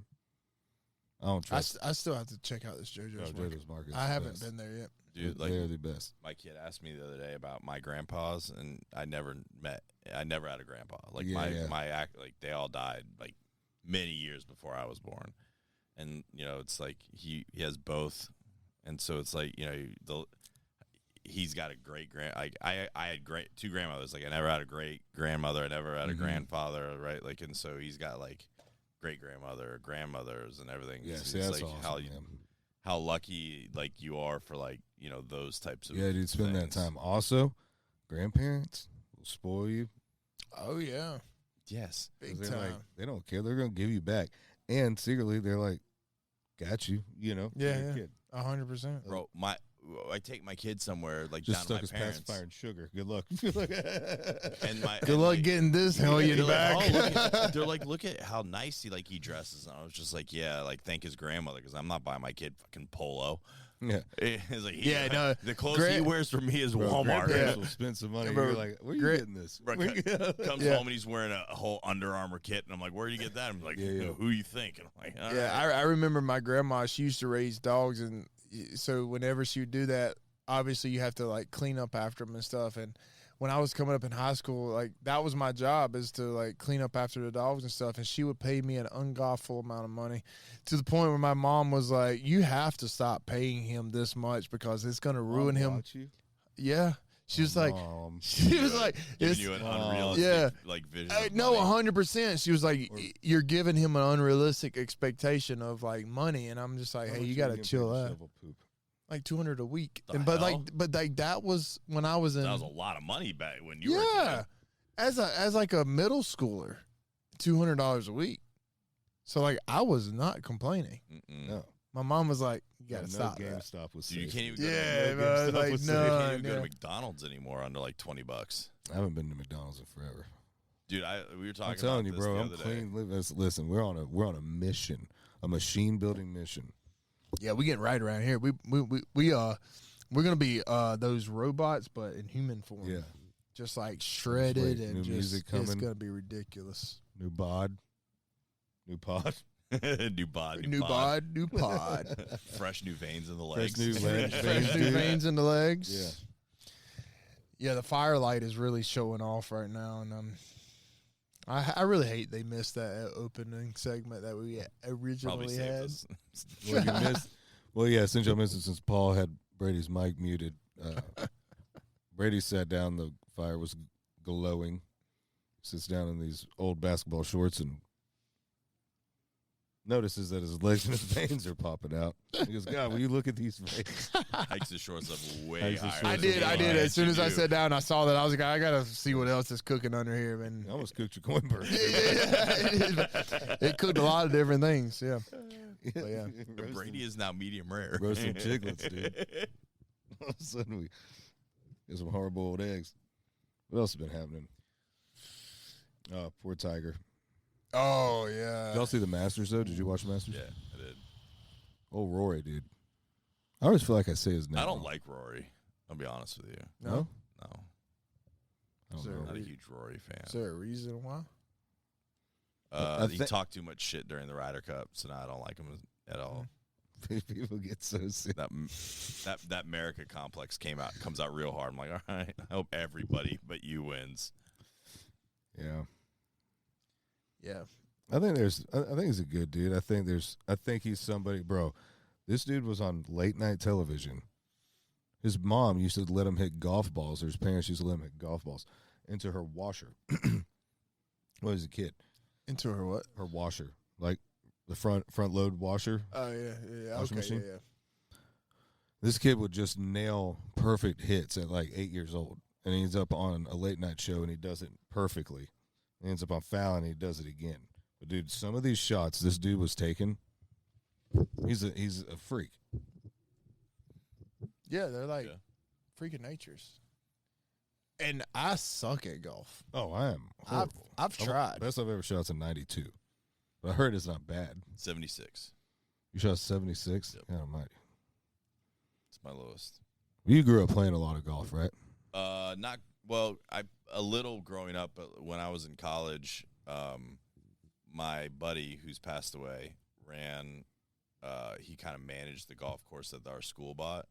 So I would literally just call him, and I can get out there and play 36 holes for free. Just get in a golf cart and just go. So 36 holes? Yeah, I just 18 holes, I'm dead. I really was trying to get good. Well, I love playing the game. So, and here's another thing. Like, I'm a professional wrestler. I do stunt work for TV and film, but golf is a whole nother. It's such a like precision game. People will say like, oh, like that's such an easy sport. No. Absolutely, bro. not. You're watching the Masters, dude, and a guy who is literally one of the best in the world, right up on one of the Mecca tournaments that you can be a part of, playing one of the best courses in the world, shanks this thing like hard left. You know what I mean? And it's like you can also have a hole where you hit perfectly and you're like confident. You go set that ball on the next tee, and it's like you've never hit a golf ball. Yeah. And then you watch the Masters, and you see this dude it's damn near impossible, to do what Rory did, like him or not. But if these dudes are shanking, which I know basketball players miss, baseball players miss. You know what I mean? You're not going to obviously hit everything, but it's just one of those sports, bro, that like no matter the best are still having bad days. 50 million people watching on TV.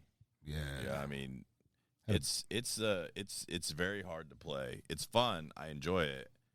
But boy, I mean, when I was at my best, I was hitting the ball over 300 yards. Like I could really. I've hit it over 300. I mean, not consistent, but I have a couple times.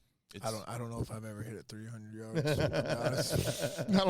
don't think I have. I don't even know if I'd hit it 200 at this point. But I mean, I'd be honest with you. A night at Top Golf, and I'm down for the count for 2 weeks. Like you so use muscles, sore. you're like, what in the Well, world? yeah, it's like muscles that you never used before. Yeah. And my brother, who is ridiculously good at golf, he would be good at golf. He's good at golf. You've met him. Yeah. He would be good at golf. So good at golf, and he'll just tell me he'll try to teach me how to swing and stuff like that, and he does it perfectly. He said, "You just got to do it like this," and I'm like, "That's easy for you to say," but then I get up there and I'm so damn awkward at swinging the club and all this stuff, and he's like, "Oh, you're just too stiff. You got to loosen those hips up." And I'm like, "I'm trying. I'm loosening my hips up." I got hit in the ass by a golf ball once. Did you? Shit. Yeah, that's from the dude hit it from the tee over. Really? Yeah, me and Kane Brown and Jake Owen. We're playing Watershed out in George Washington. Festival's not even out or around anymore, but one of my favorite festivals. Beautiful place. Well, Kane had hit me up, and he was like, "Hey, bro, I was gonna hit. Me and Jake are gonna go golfing. Would you like to go?" And like I have recently in the last like year and a half, you've seen me. I'll go to the driving range, you know, when I can and play, hit a few hours or whatever. But I've just recently started trying to really learn. But I've played the scramble tournaments and they're fun, whatever. But it's a sport you have to commit to, and I'm a little busy, so it's hard to like golf as much, But so I told him, I was like, "Yeah, dude, I'd love to go, but like I'm not good." And at that, Kane's gotten really good since. But at the time, I don't know if he had just gotten his golf clubs or whatever. But he was new to the game as well. Yeah. But he was still good. Kane's like one of those dudes who you could show him something once and then he just got it. You're right. You know what I mean? So like he's like natural at any sport. So Jake went to freaking college on a scholarship. He's a freak, dude. Dude, he would tell us where he was going to put the ball, hit it, and it would go right where he said. Yeah. Like crazy stuff. Yeah. So did he play at Georgia? No, Florida State. Oh yeah. Florida State. So Jake, so Kane, so we're on the fairway. Kane's over on his golf cart with our buddy. And Jake was showing me, because, you hold a golf club, and it's like, oh, if you just move your thumb a little to the left, and then all of a sudden you just hit the ball perfect 200 yards, just that little tiny weird movement. Don't hold it like this, hold it like this. Yep. So Jake was like, hey, bro, let me show you something, man. So Jake shows me. I'm like, oh, okay, I get it. And Jake steps away from it. Takes like 2 steps, thank God, or it would have hit him directly in his back. That would have sucked. Yeah. He turned, and when I went to say something, it was all thank God. He walked away. I turned to ask him something, and out of the corner of my eye, I see this purple missile, and I just hoist my side up, dude, block it with my ass cheek. It hits me dead in the side of the ass, dude, and it drops. And I look, and it sounded just like you just smacked salmon. You know what I mean? just down, dude. I didn't know how to make it sound. Kane watched the whole thing. Jake was walking away, but he heard it, and Kane just is looking at me like, and it honestly didn't hurt. I was just like, "What the?" Yeah. See the purple ball, and I'm like, "No way." and so Kane's like, "Dude, did you just get hit by a golf ball?" Jake's like, "Did you get hit by a golf ball?" And we look over, and this golf carts. These 2 poor dudes, they were nice, dude. He didn't mean to. Obviously, he was new to the game too, and he freaking just heat up, bro, and just whacked the shit out of it. And it took a hard left, dude. Hit me right in the ass. That's fantastic. Gnarliest bruise I've ever had in my life. Oh, I can imagine. It didn't hurt. Well, it didn't hurt because I've been doing squats. I got a donk, dude. Yeah. Have you not seen his ass? Yeah. That's a really, really weird thing for you to say, and how you said it. It's a really weird thing for you to answer. I didn't answer it. In his dreams. I just sat there and I was like, I cannot believe Brady just said that, actually. Because he looked at me and like gave the eyebrow raise when he said it. Well, you were over here eye tracing the veins in his legs. Hey, but listen, we gotta hype our friends around here, okay? Yeah. However that happens, but hey. Yeah. Make me Hey, feel what good. happens at the campfire stays at the Michael Ray's campfire. ass? What happens around the campfire stays in the campfire. Comes out on Tuesday. Yeah. Bro, I'm pumped for WrestleMania, though. Yeah, no, WrestleMania is going to be awesome. We were watching a little bit of SmackDown tonight. The Hall of Fame's on tonight. Hall of Fame's on. We got to watch that. It's freaking Mania week, dude. Have you ever been out there for that? Or like a Mania? Well, you've been to Manias, right? Yeah, I've been to 3 Manias now. I want to go, dude. My buddy Chad Ward, shout out Chad Ward with Traeger, my boy.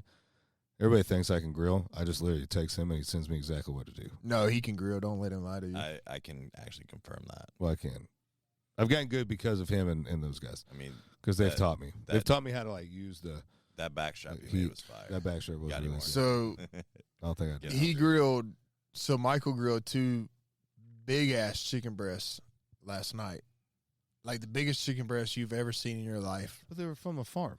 I don't get it. They were huge. They were huge. I kid you not. I like chickens. Literally, yeah, no, 100%. Voluptuous. They were yeah. freaking gigantic. And I just remember titties. Yeah, and there's nothing Michael loves more than breasts. 100%. 100%. But the way he cooked them, so tender. Like, look, I'll be the first to admit I will butcher a chicken breast to the point where I don't even eat them anymore. Chicken is actually not the easiest thing to cook. It's not, especially a chicken breast to keep it like. Dude, what would you say? I'll change your world with some chicken, buddy. But that's what I'm saying. Like, his chicken breast is out of this world. And look, I thought it was just because of the Traeger. So one day I got the idea, is like, I'm gonna fire that Traeger up. I'm gonna cook these chicken breasts on this Traeger. Did not turn out the way I thought it was gonna turn out. I was like, this is garbage. Michael's running around. Let me tell you about my titties. Yeah. And then the reason why I say that is I see these chicken breasts and I'm like, they're way too thick. They're not gonna be like tender after you cook them. And then last night before we went to bed, I was like, hey, Mike, you mind if I take a bit of this chicken breast? And he's like, yeah, man, go for it. The most tender chicken I've ever put in my mouth. After it had been sitting there for probably like a couple hours. It was fire. And I was like, good Lord. It was fire. Yeah, no, this man can cook. Don't let him lie to you. I love cooking. Bro, I think I got like, we didn't have much going on, you know, and I've always loved to grill, but like really like diving into it, like a creative space of it is a lot of fun. It is. You know? Like, I don't understand, like, when you watch a chef show, like, I love it, and I feel like I haven't gotten good at it. But I watch these chef shows, and they're like, here's an avocado, a peach tree, 2 ants, and a side of pepper. And I need you to make a lemon pound cake. That's how they do it. And they do it 100%. Yeah. You're like, well, I knew that if I took the sweet side of this, the spicy side of that, and put that there. I'm like, what are you talking about, bro? Not a clue. We've cooked a little bit so far doing the show. Yeah. Oh yeah, no. When you cooked in Nashville, it was pretty bomb. Just absolutely. What did we made cook? Like a hash. Like we made like a breakfast hash, and then we did burgers and onions on the flat top. Yeah, that was really good. Those burgers were fire. Those burgers were nice, really nice. The bacon tallow helped a lot in that as well. Good tallow, bro. I'm telling you, dude. I'm a couple crazy new things happen on the news, and I'm selling everything, getting a horse and carriage. Speaking of things that happen on the news, Oh boy, I heard you. What? You were on rock radio for getting missing in Montana.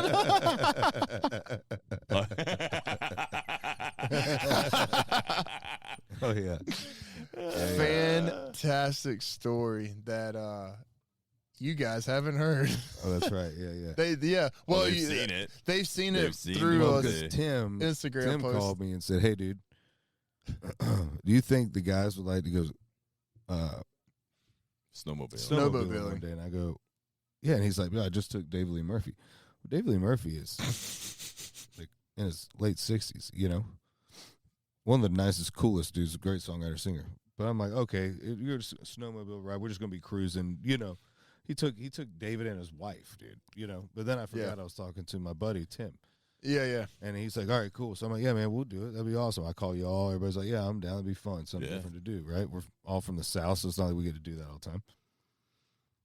We show up to this ranch where this guy gets paid to take people up a absolute massive, nobody's been there mountain. Literally, when he says almost nobody, 10,000 feet. Yeah, when he says nobody's been there, it's nobody's been there. They give us snowmobiles that were made for the Olympics. Mm-hmm. Quite when literally. You said snowmobiling, I'm thinking like backcountry, you know, maybe a little hill here you know, and there's there. some things in life that I just go, I assume everybody's thinking this, right? I shouldn't have to ask if we're just going to be cruising on some snowmobiles, you know? Yeah. And so we get to this one little fun area, right? We're all riding around like little 10-year-old boys This is fun. Yeah, motorcycles, just out there hitting it on the snow jet ski. And now they're like, are you ready to go? All right, now y'all warmed up. We're like, warmed up. What? Dude. Brady hit one ramp, felt confident about himself. Yeah, He I was about ready to to go go home. Yeah, he was like, yeah, all right, I'm good, We're dude. good to go. Then we commence up a absolute trek. And as we're heading out, the heat warmers on my handrails were on. I guess we're on high. And so I was like, couldn't hold it anymore. So I had to I had figured out how to turn that off. Well, I figured out how to turn it off, and I look up. Everybody's gone. Yeah. I'm just in the middle of the woods in the snow on a mountain. I can hear everybody. I can't see anybody. So then I thought y'all went one direction, and I go, okay. And I course, this is why I'm not a gambling guy. 50-50 shot. You know what I picked? Wrong one. I go straight into a freaking tree that had fallen, and the thing sinks down to a point where I can't get this thing out. So now I'm just sitting there. I can't. There's no cell phone service because in Wise River, Montana, unless you have Wi-Fi, you ain't calling nobody. There was nothing. There's nothing at all. I can hear you guys, but I can't see anybody. Now I go, well, you got to come back at some point. Then I'm laying there, and I'm like, well, what if a cat comes out? Yeah, just like you're in the middle of Montana. What if a grizzly walks out? I'm just out here chilling on a jet ski, a snowmobile. I'm gonna die. So I'm like, well, I guess I'll just start walking. Well, then I take 2 steps, sink to my armpits, bro. You don't realize how deep the snow is until it swallows you. Yeah, you're like, uh-oh. Dude, like I was 2 pounds. Just, I mean, I just swallowed me whole. Get myself out of that. And we're not prepared either for the kind of snowmobiling we were doing. We're like jeans and shit. I had jeans and a regular pair of boots on. Like, I was not prepared for this at all. Yeah. But Tim was like, hey, have you ever ridden a snowmobile before? And I had ridden a snowmobile before, but the snowmobile I had been on, there was no chance of me ever turning it over. No, and I never had to do the jump to the right, jump to the left thing. That was crazy. But they were my favorite part. Well, so to go back a little bit. So anyway, they all realized that I'm missing because they finally stop and do a head count and realize that there was one man down. Yeah. Well, they go, well, he's probably just went. He probably might have just stopped, said he had enough, went to the house. So the guide goes all the way down to the cabin. And he comes over. He goes, he ain't there, and he ain't anywhere. Yeah, it was funny. The other guy who was kind of like a guide, and then Tim start going and looking for you, and then they all come back, and we have to start backtracking. We go back to this like field area, and we're like sitting here talking about who's buddying with who. Yeah, this we were literally later. We were breaking up into teams to find you. In fairness, though, we had already done one obituary. Tim does Michael's. Yeah, y'all all right. So what's funny about that? So like you've heard I was going through. 100%.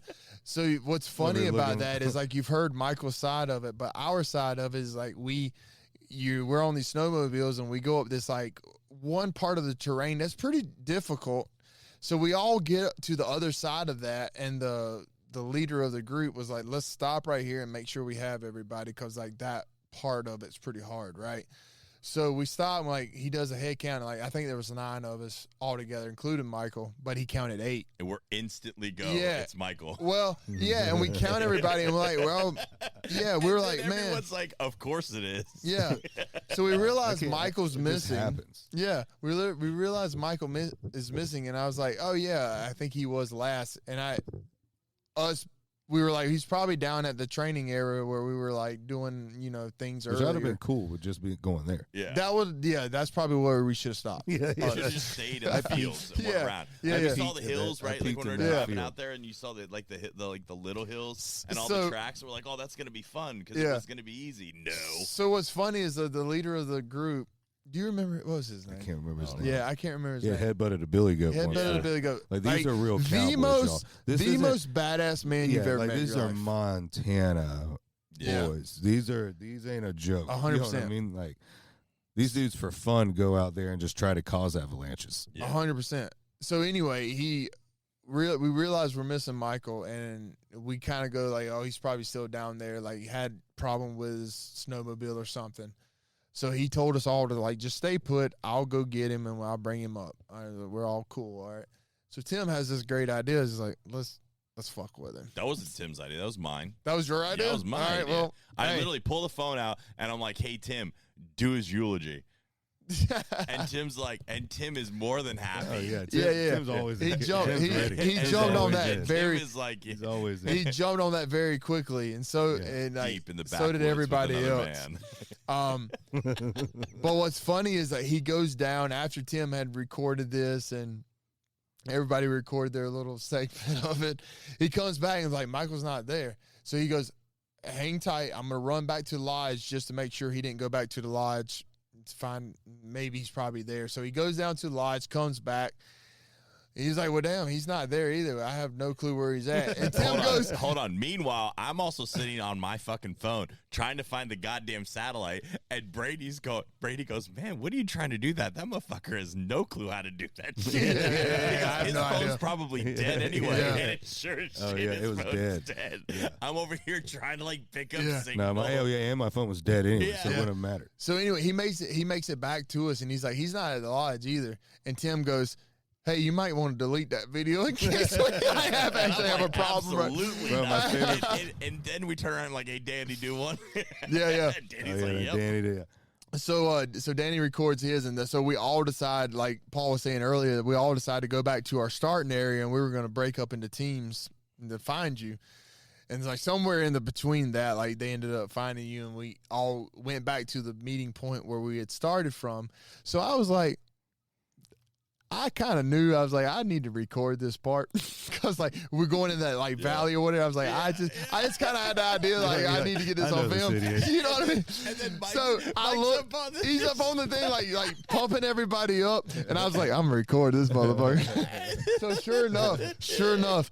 The funniest thing ever. I start recording. I was like, I know this is gonna go bad. He goes, watch this. Yeah.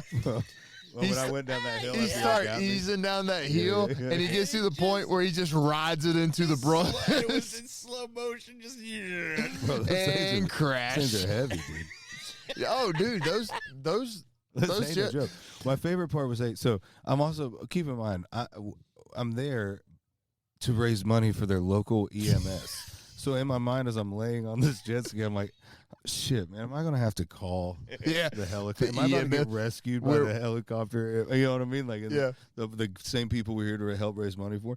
So, yeah. Well, it's like Michael Ray. We raised $20,000, and then Michael Ray spent $50,000 to get him out of Okay. You're in debt. You gotta come back. Gotta come back, raise more money. Well, but what's even more funny? So he ends up crashing the snowmobile into the bank again. As soon as he gets saved, he crashes it again. We dig him out again. The fact that we lost him should have been like the thing of like we should just go back to like the bunny trail again. Nah. But what's funny about that? The most hilarious part to me is that after all this happens, the leader of the group again, forget his name, but he goes, well, let's trade snowmobiles because you have the hardest snowmobile to like. Because they're pulling mine out, and then he gets on it to help pull it out, and he goes, hey man, we'll just trade snowmobiles. I'm like, oh, you sure? He's like, yeah. So this is like the hardest one to drive. Like, no wonder why you can't steer this thing, dude. Because, bro, I would go down that little hill, and I'm trying to turn this thing, and it's like, nah, man, no, you're going in that bush, dude. Like, and it did make sense because it's like, you know, you ever watch Cars? He's like, turn right to go left, right to go left, and your brain's not computing as you're like turning the wrong way, and like it's going the other way. And so we continue up, and we keep going, and then again we stop. We're like, this is pretty up here. This is awesome. The guy's like, no. We gotta go all the way up here. He was dead set on that. And you get in this clearing. This man's like, he's like, no. You gotta see the view. And I was like, how about you go up there? Because he was very talented at it. How about you go up there, take a picture, airdrop it to all of us, bring it back down. That's a hell of a view up there. We're out there on the base of the hill. Michael turns around. He like fourth time, like it's now stuck. Tipped over. I go right. I'm like, you good? And he's just like, these motherfuckers took a Florida boy on this goddamn hill. I'm like, Tim, we are Olympic snowmobiles. They're legit Olympic snowmobiles. There was moments where like we had to force it around trees, and then the cliff was on the other side. And these fools were like, yeah. So when you go, you want to step off to the left, put all your weight, lean all the way to the left, grab that rope, grab it on the other side, hit the throttle around. It's going to kick the bass of it around, and then you're gonna hop on it and go. And I'm like, no. No, why are we sound what I should do at all? It felt like and then when you're going up, you don't know. You're like, okay, so you're looking at where you want to go. You're like, okay, we're gonna go up there. Cool. Yeah, when it get up there, it's gonna plateau out. Well, you don't know what's on the other side. So you don't know if you're gonna fall off the side of a mountain or something that you're about to pull into this nice little bunny puddle of snow where you can just gallivant around, or if you're going to go off the side of this mountain. and they're all just like, no, you're good. I'm like, no, buddy, we're not. No, I don't know what's on the other side of that. I don't know what's happening right now. I'm out of breath. Yeah. I thought I would have went to bed at a We thought we were going on a leisure time. I thought I was going to leisure with my pals. A leisure snowmobile ride through the a couple Montana. buffaloes and some meese around there or something. You get back to the bar, and it felt like we literally went 12 rounds. Oh, dude, I feel like I got my butt kicked. I mean, it was a beautiful view. I've I will never say. been that sore I will say. in a long time. In person, being able to truly look at a spot where nobody's ever been. Yeah. You know, it was pretty cool. Like, it was pretty, awesome. but then I realized we also had to get down. Yeah. Yes. And that was a whole nother adventure. Yes. A whole nother. Because now you got momentum behind you. Yes. And that was and it was it was a lot steeper looking down than it was going up. Dude, and they're just like, you got to give her hell, full throttle. And I'm like, dude, let me tell you this. In my mind, I understand you. You are a professional, and I believe you. I'm not arguing with you. Yeah. I wish I could do that. Yeah. But in my mind, when I'm looking at the edge of a mountain, going full throttle is the last thing on my you mind. want to do. You know what I mean? You're just sitting here just picturing yourself going, woo. Yeah. I'm like, yeah, this is not. And I've always said, if I meet Jesus because I decided to do something dumb, I'm going to be so mad at myself. Oh, yeah. No, 100%. You know? He's going to be like, bro, I had so much planned for you. If you wouldn't have just went on that snowmobile. that snowmobile got you, bro. Yeah. What were you thinking? Yeah. Yeah. But Tim never really, it was fun. It was fun. It was a good time, and it's something that I love it up there. Wise River, Montana, Wise River Club. If you're in Montana, it's in between, Bozeman and, Butte, which is where Tim's from, but Wise River is a real great town, just incredible people. I always tell everybody about it because I love going there because it doesn't matter who you are, you know what I mean? They're there, they help. Yeah. They're a community that leans on each people, other. though, They're when you go there, dude, and you go to the bar and hang out or you go to a restaurant, everybody's hanging out and talking. It's like you step back to the early thousands or early 1990s. You know what I mean? Oh, yeah. It's like everybody's hanging out. Not everybody's on their phone. People are talking crap to each other. They're hanging out. They're bull crapping. They're they got their deer still in the back and the gun racks in the back, and no one's freaking out about this stuff. You know what I mean? And you want to go sight on your rifle here, just pull off the side of the highway. Here's the spot right here. You know, so I love going out there. If you ever just need to get away during the summertime, the fishing there's unreal. People come from all over to fish out there, but during the wintertime, it's beautiful too. But y'all gotta go out there see my boy Tim at Wise River, Montana. Prime rib. We'll right? say that 100%. after Prime we rib got was back, it? beat up, tired, and everything, eating elk strap and prime rib was phenomenal. It was nice. Yeah. Oh, that's right, elk. We had It was elk and literally prime rib. Just he's just I think we had like 3 elk back straps, and they just grilled it with like a bunch of garlic bread. Well, and it Tim will was get just an elk, but then unreal. also like those guys, they just share. You know, but hey man, I got extra meat. You need any? You know what I mean? That's just they're a community, dude. It's awesome. Yeah, it's amazing place. And I tell you something else about Tim, Montana that you told me is after we had hung out a couple of times, when I originally met Tim the first time, you were like, dude, Tim knows everybody. Like, and I obviously I trusted that, but I got to experience that in real time when I was working on this movie that hasn't been released yet, but it's called How, and it'll be coming out soon. But I was doubling the lead actor on that show, and his name is Alexander Ludwig. And we were sitting in the hair and makeup trailer early morning. It was like 5 a.m. And me and Alexander were beside each other. And we worked on that TV show Heels together. And it had been like probably 3 or 4 years since I had seen Alexander. And then he was like, well, dude, what have you been up to lately and stuff? And so I told him, what I've been doing. And I told him, we recently took a trip out to Montana to do the podcast stuff and all that kind of stuff. And he was like, dude, who do you know in Montana that has all that connections to the snowmobile? Because I told him all the snowmobile story and all that stuff. And I was like, well, he's a rock singer. His name is Tim Montana, and yada yada yada. And he goes, dude, you know Tim Montana? Yeah, dude. I was like, what? I've been in that moment, bro? I was like, you know Tim? So anyway, so Alexander is also signed to a record label in Nashville, and apparently Tim Montana is signed to the same record label that Alexander is. But it doesn't end there. That's not it. So learn this in hair and makeup that Alexander and Tim are good friends. So then I actually go to set, and I meet another stunt guy there. His name is Cyrus. And me and him hit it off pretty well. And he's like, dude, follow me on Instagram. Like, we'll stay connected or whatever. Because, like, that's how the stuff works. Is you just network with new people as you meet them. So, anyway, I followed him on Instagram. And later that night when I got off set, I started looking through his, like, social media stuff. And this dude literally had, like, his second column on Instagram had a reel of him in Wise River at the Wise River Club with Tim Montana. And I'm like, bro, what in the world? I told you, dude, Tim and Danielle and their family are literally in the Montana history books. Like the book that you get now about the state of Montana has a page with their photo in it. That is fantastic. But they somehow, for whatever reason, mentioned Kid Rock, which has nothing to do with it. And they got one of his son's names wrong. But I told him, I go, bro, you're literally going to be a wise tale in about 100 years. You know what I mean? Oh, yeah. I heard that guy Tim Montana back in the day used to, you know. Yeah. And that dude, he's been one of my best friends for years. He tell me these crazy stories, so crazy that you're like, he's got to be. He's like, exactly, And you go something, there, you know. and you're like, oh, and then my God, first time there, he'd been telling me that, you know, him and Billy and a few other people were going in on this place, and it's a historic place, and a place that he grew up going to. His mom went to. Like, it meant a lot to him, and he's very proud to be from Montana, and he is very knowledgeable about all of it, the history about it, all of it, and so I'd known that they were wanting to get it, and he finally gets it. When this fool finally signs a record deal and then moves his family. I mean, he had planned, everything was planned. I'm going to move to Montana, open this bar. We'll just do music from out there, you know, and this is what I'm going to do. Some TV show talk.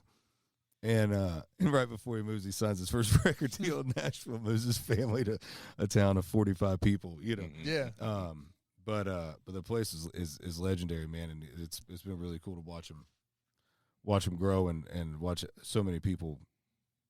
Yeah, no, 100%. You know what I mean? You definitely need to go back.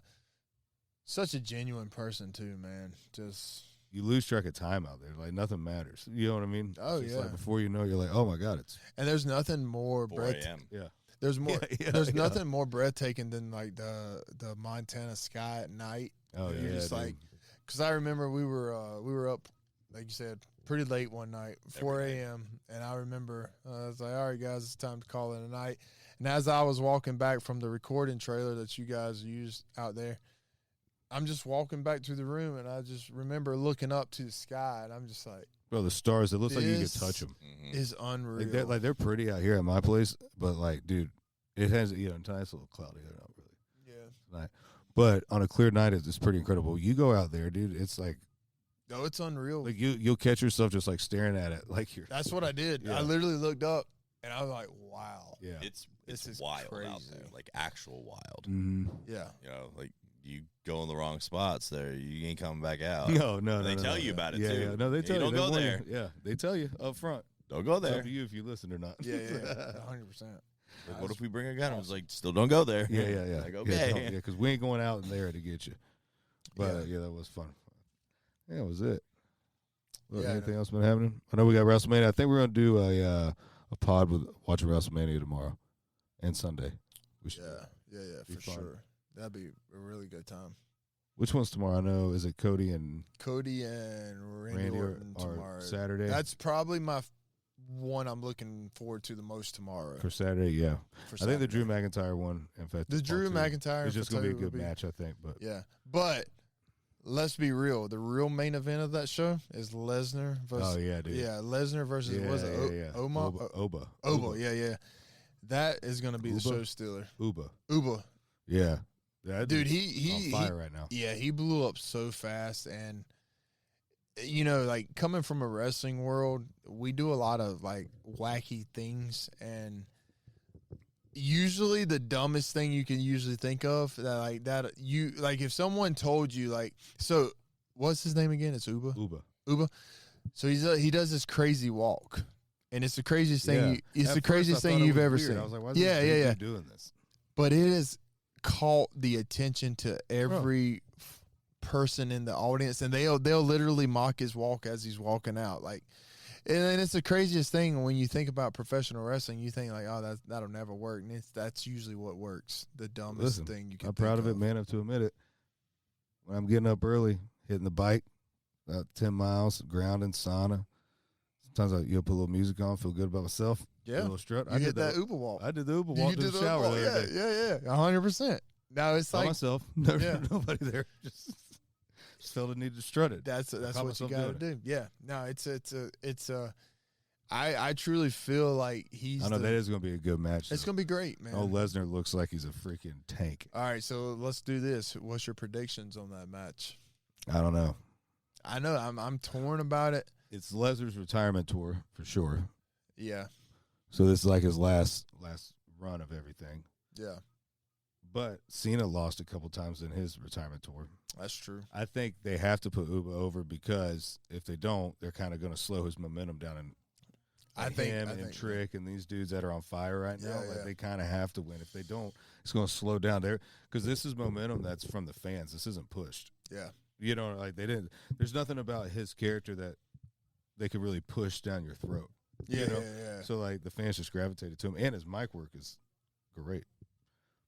Are you talking about Uba or Trent? Both. Both of them are great. But Uba the other week he started. He got on the mic. His Monday Night Raw promo was great. Yeah.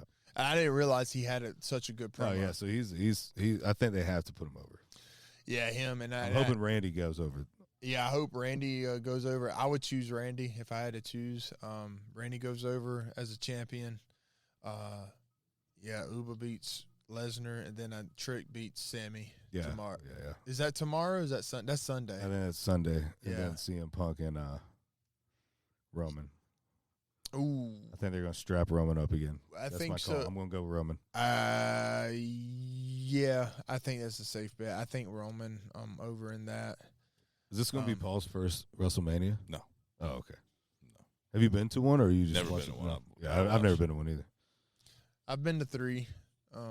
I was at the match though, where when I was a kid, Brock Lesnar put Big Show put Brock Lesnar through the ring from the top rope. The superplex through the ring. Yeah. That was badass. They did that twice, but what was it was Lesnar and Show the first one. First one. I was at that one. Yeah. Won $50 off the best sign. There you go. Yeah. $50. Yeah, in between it was when they would shoot. I didn't realize they paid for that. Mm-hmm. They would do these things, and there was like some promotion thing they were doing, so they get like 25 all the way up to $50 who had the best sign. Okay. And mine was something because The Rock was talking about Poontang, remember at the time? Yeah. Mine was something about that. I'm like 13 years old or 14 years old, whatever. And anyway, the dude like points, he says my sign out. He's in the ring, points, says my sign, reads it. He's like, you, and he boom, shoots it in a T-shirt and it had $50 in it. Nice. Well, then these two dudes who are like probably in their 20s, whatever, they run over to me. They're like 5 rows behind me. Yeah. They run over. I'm a kid. My dad and my stepmom, conveniently at the time, went to the concession stand. So I'm holding the seats down, right? So I'm like, they've announced the sign. I'm like, I felt like the sign was pretty funny. I can't remember exactly what it was, but I thought it was pretty clever. I'm like, well, I got a chance. You know? So we got it. And then the guys they're like, that was for us. Well, I'm like 14. What am I going to do with 2 dudes that are in their, 25 years old, right? So I'm like, all right, whatever. What a douchebag. Well, it backfired on them. So we're sitting there. Karen, my stepmom, sits on one side, and then I think I was in the middle. Dad was on one side. I think that's how it was. I leaned over to Dad. I was like, hey, Dad, I won $50, but those guys back there took it from me. My dad's like, who? And he looks, and they're up there, and he looks at me and goes, those 2 dudes? And I go, yeah, bro, my dad. My dad walks up, grabs the one by the shirt, says some shit to him. All I know is they gave him the $50 back. My dad comes back and goes, here's your $50. Damn right he did. They damn right he did. And then I went and spent it all on merch. Dad. There you go. Hey, that's where they get you. They know they're going to give you that $50, and you're going right to the concession. Yeah, dude. That's why I like bands and movies that are like YouTube songs, all this stuff that's designed for kids. Yeah. Just think about it, bro. I was 14. I didn't have bills. $50. I'm here. I'm gonna go see what I can buy in merch. Exactly. Yeah. 100%. I don't need what I'm gonna do. I'm in middle school. I take $50 now. You're gonna get you might get like nachos. Yeah. $50. Yeah, $50. You ain't getting a dollar menu. No. Yeah, that's nothing now, especially in an arena. But yeah, I'm looking forward to Mania, man. It's gonna be a nice. Yeah, dude, it's gonna be fun. Yeah, we should do a pod every night. Yeah, 100%. It'll be fun. We'll watch it. Then we can really recap it when we really know who wins. So we can share our 2 cents. Yeah, yeah, we'll do a recap of it. I'm gonna referee now, so I'm pretty pretty. Yeah, you have a lot of experience in the wrestling world now. Yeah, better than anybody. You pretty much you're basically the Charles Robinson of the honestly 1FW now. I'm glad you've said it because I've been thinking. Yeah, 100%. I have to get you in contact with Charles. Yeah, I'll inspire him. I'll help him out. Yeah. I noticed. Give him a little pointers. He held his tag team belts up a little weird tonight. I was like, I noticed that too. I'll talk to him. Yeah. Give him some pointers. Real referee wouldn't do that, but no, I'm just kidding. He's like a goat referee. He's literally the greatest of all time. Yeah, and like, listen, Charles is the most. He's the nicest guy ever, and he's fantastic. I've known Charles for probably 10 years now. He was Lil Flair, wasn't he, or what was it? Lil Nate. Lil Nate, that's right. Lil Nate, dude, so good. Yeah, he did the Nate impersonation for WCW, and it was classic. But dude, and here's another guy, like, he's been doing it forever, and it's just like he hasn't aged a bit. No. Like you gotta take care of yourself. That's why I'm cooking in cast iron now. Yeah. That's why I'm rendering my own tallow. Yeah. I'm pretty much a late 1800s housewife. That's it.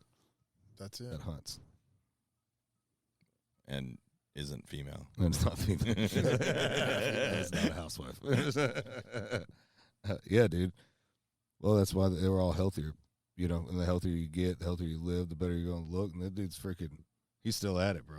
Yeah, he's great, man. He's been doing it forever, and he's legit made a career out of it. So yeah, it's awesome to see, and even more so that he's just a genuine person. He's really cool. Yeah, it's been fun getting to know all those dudes, man.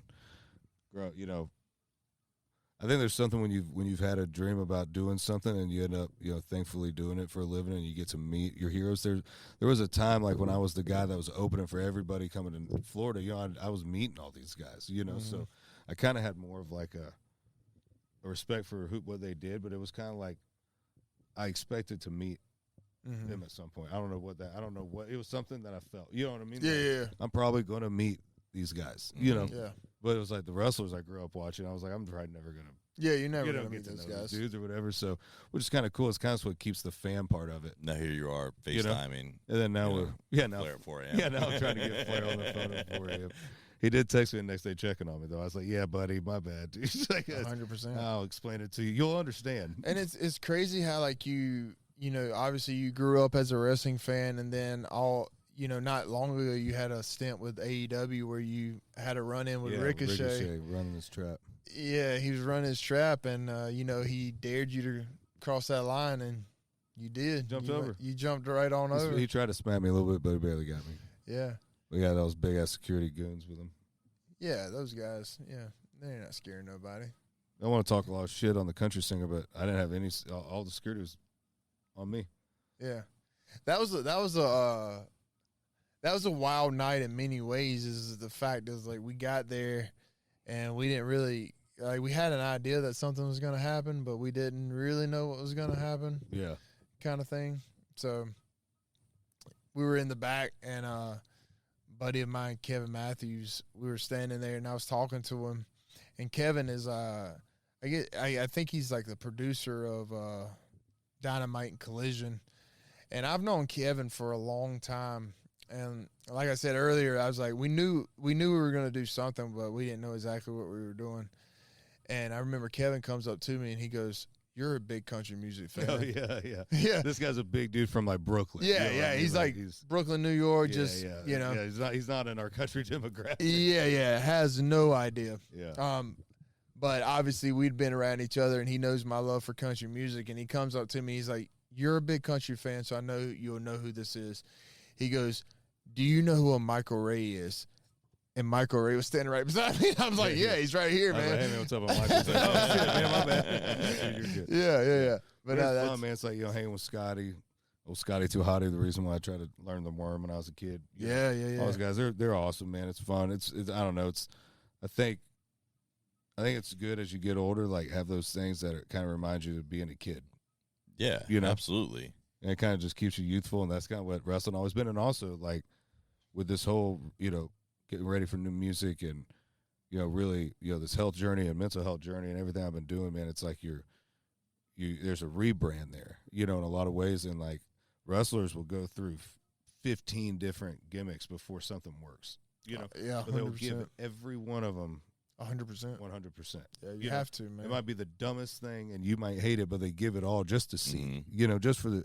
And then if they don't, guess what? They go right back to the drawing board. And they go, okay, that didn't work. What am I going to do? And then they show up next as it's new, and they give 100%. It's been. Well, I think that's the telltale sign of what I was saying earlier. Is like with the Uber walk where he does that, and it's like most people would look at that and be like, that's dumb. But like, guess what? He did it, and it got over. Yeah. So like, it worked for him. Be confident with it. Everybody's got their like. Yeah. All three of us could probably walk into a room, say something the other one says, and it would go over totally different. Yeah, totally different. Yeah, totally.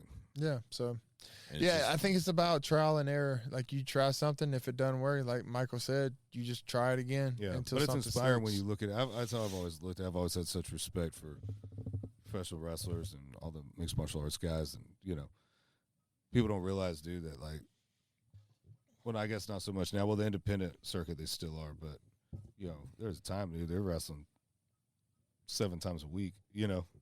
Oh, yeah, no. So goal is to have Offstage America at WrestleMania next year and talking to all the dudes that are going to be in it. Oh, yeah. Yeah, and then that's the goal, yeah. Get Ricochet. Yeah. Well, you got to set a match. You still have some unfinished business with Ricochet. I'll do a match with Ricochet, calling him out. You have some unfinished business. Me and Brady get to call it. Yeah. Get with QT. Yeah. It's funny though, man. It's funny how life works. It's fun, man. Well, we're going to refill the drinks. We're gonna do this more, a little bonfire hang talk, just catch up with everybody and keep everybody informed on what's happening. Hope everybody's good out there. Love you guys. Offstage America. We'll talk to y'all WrestleMania, right? Yeah. Day 1. Let's go. Love you guys. I didn't know I was country. Thank God I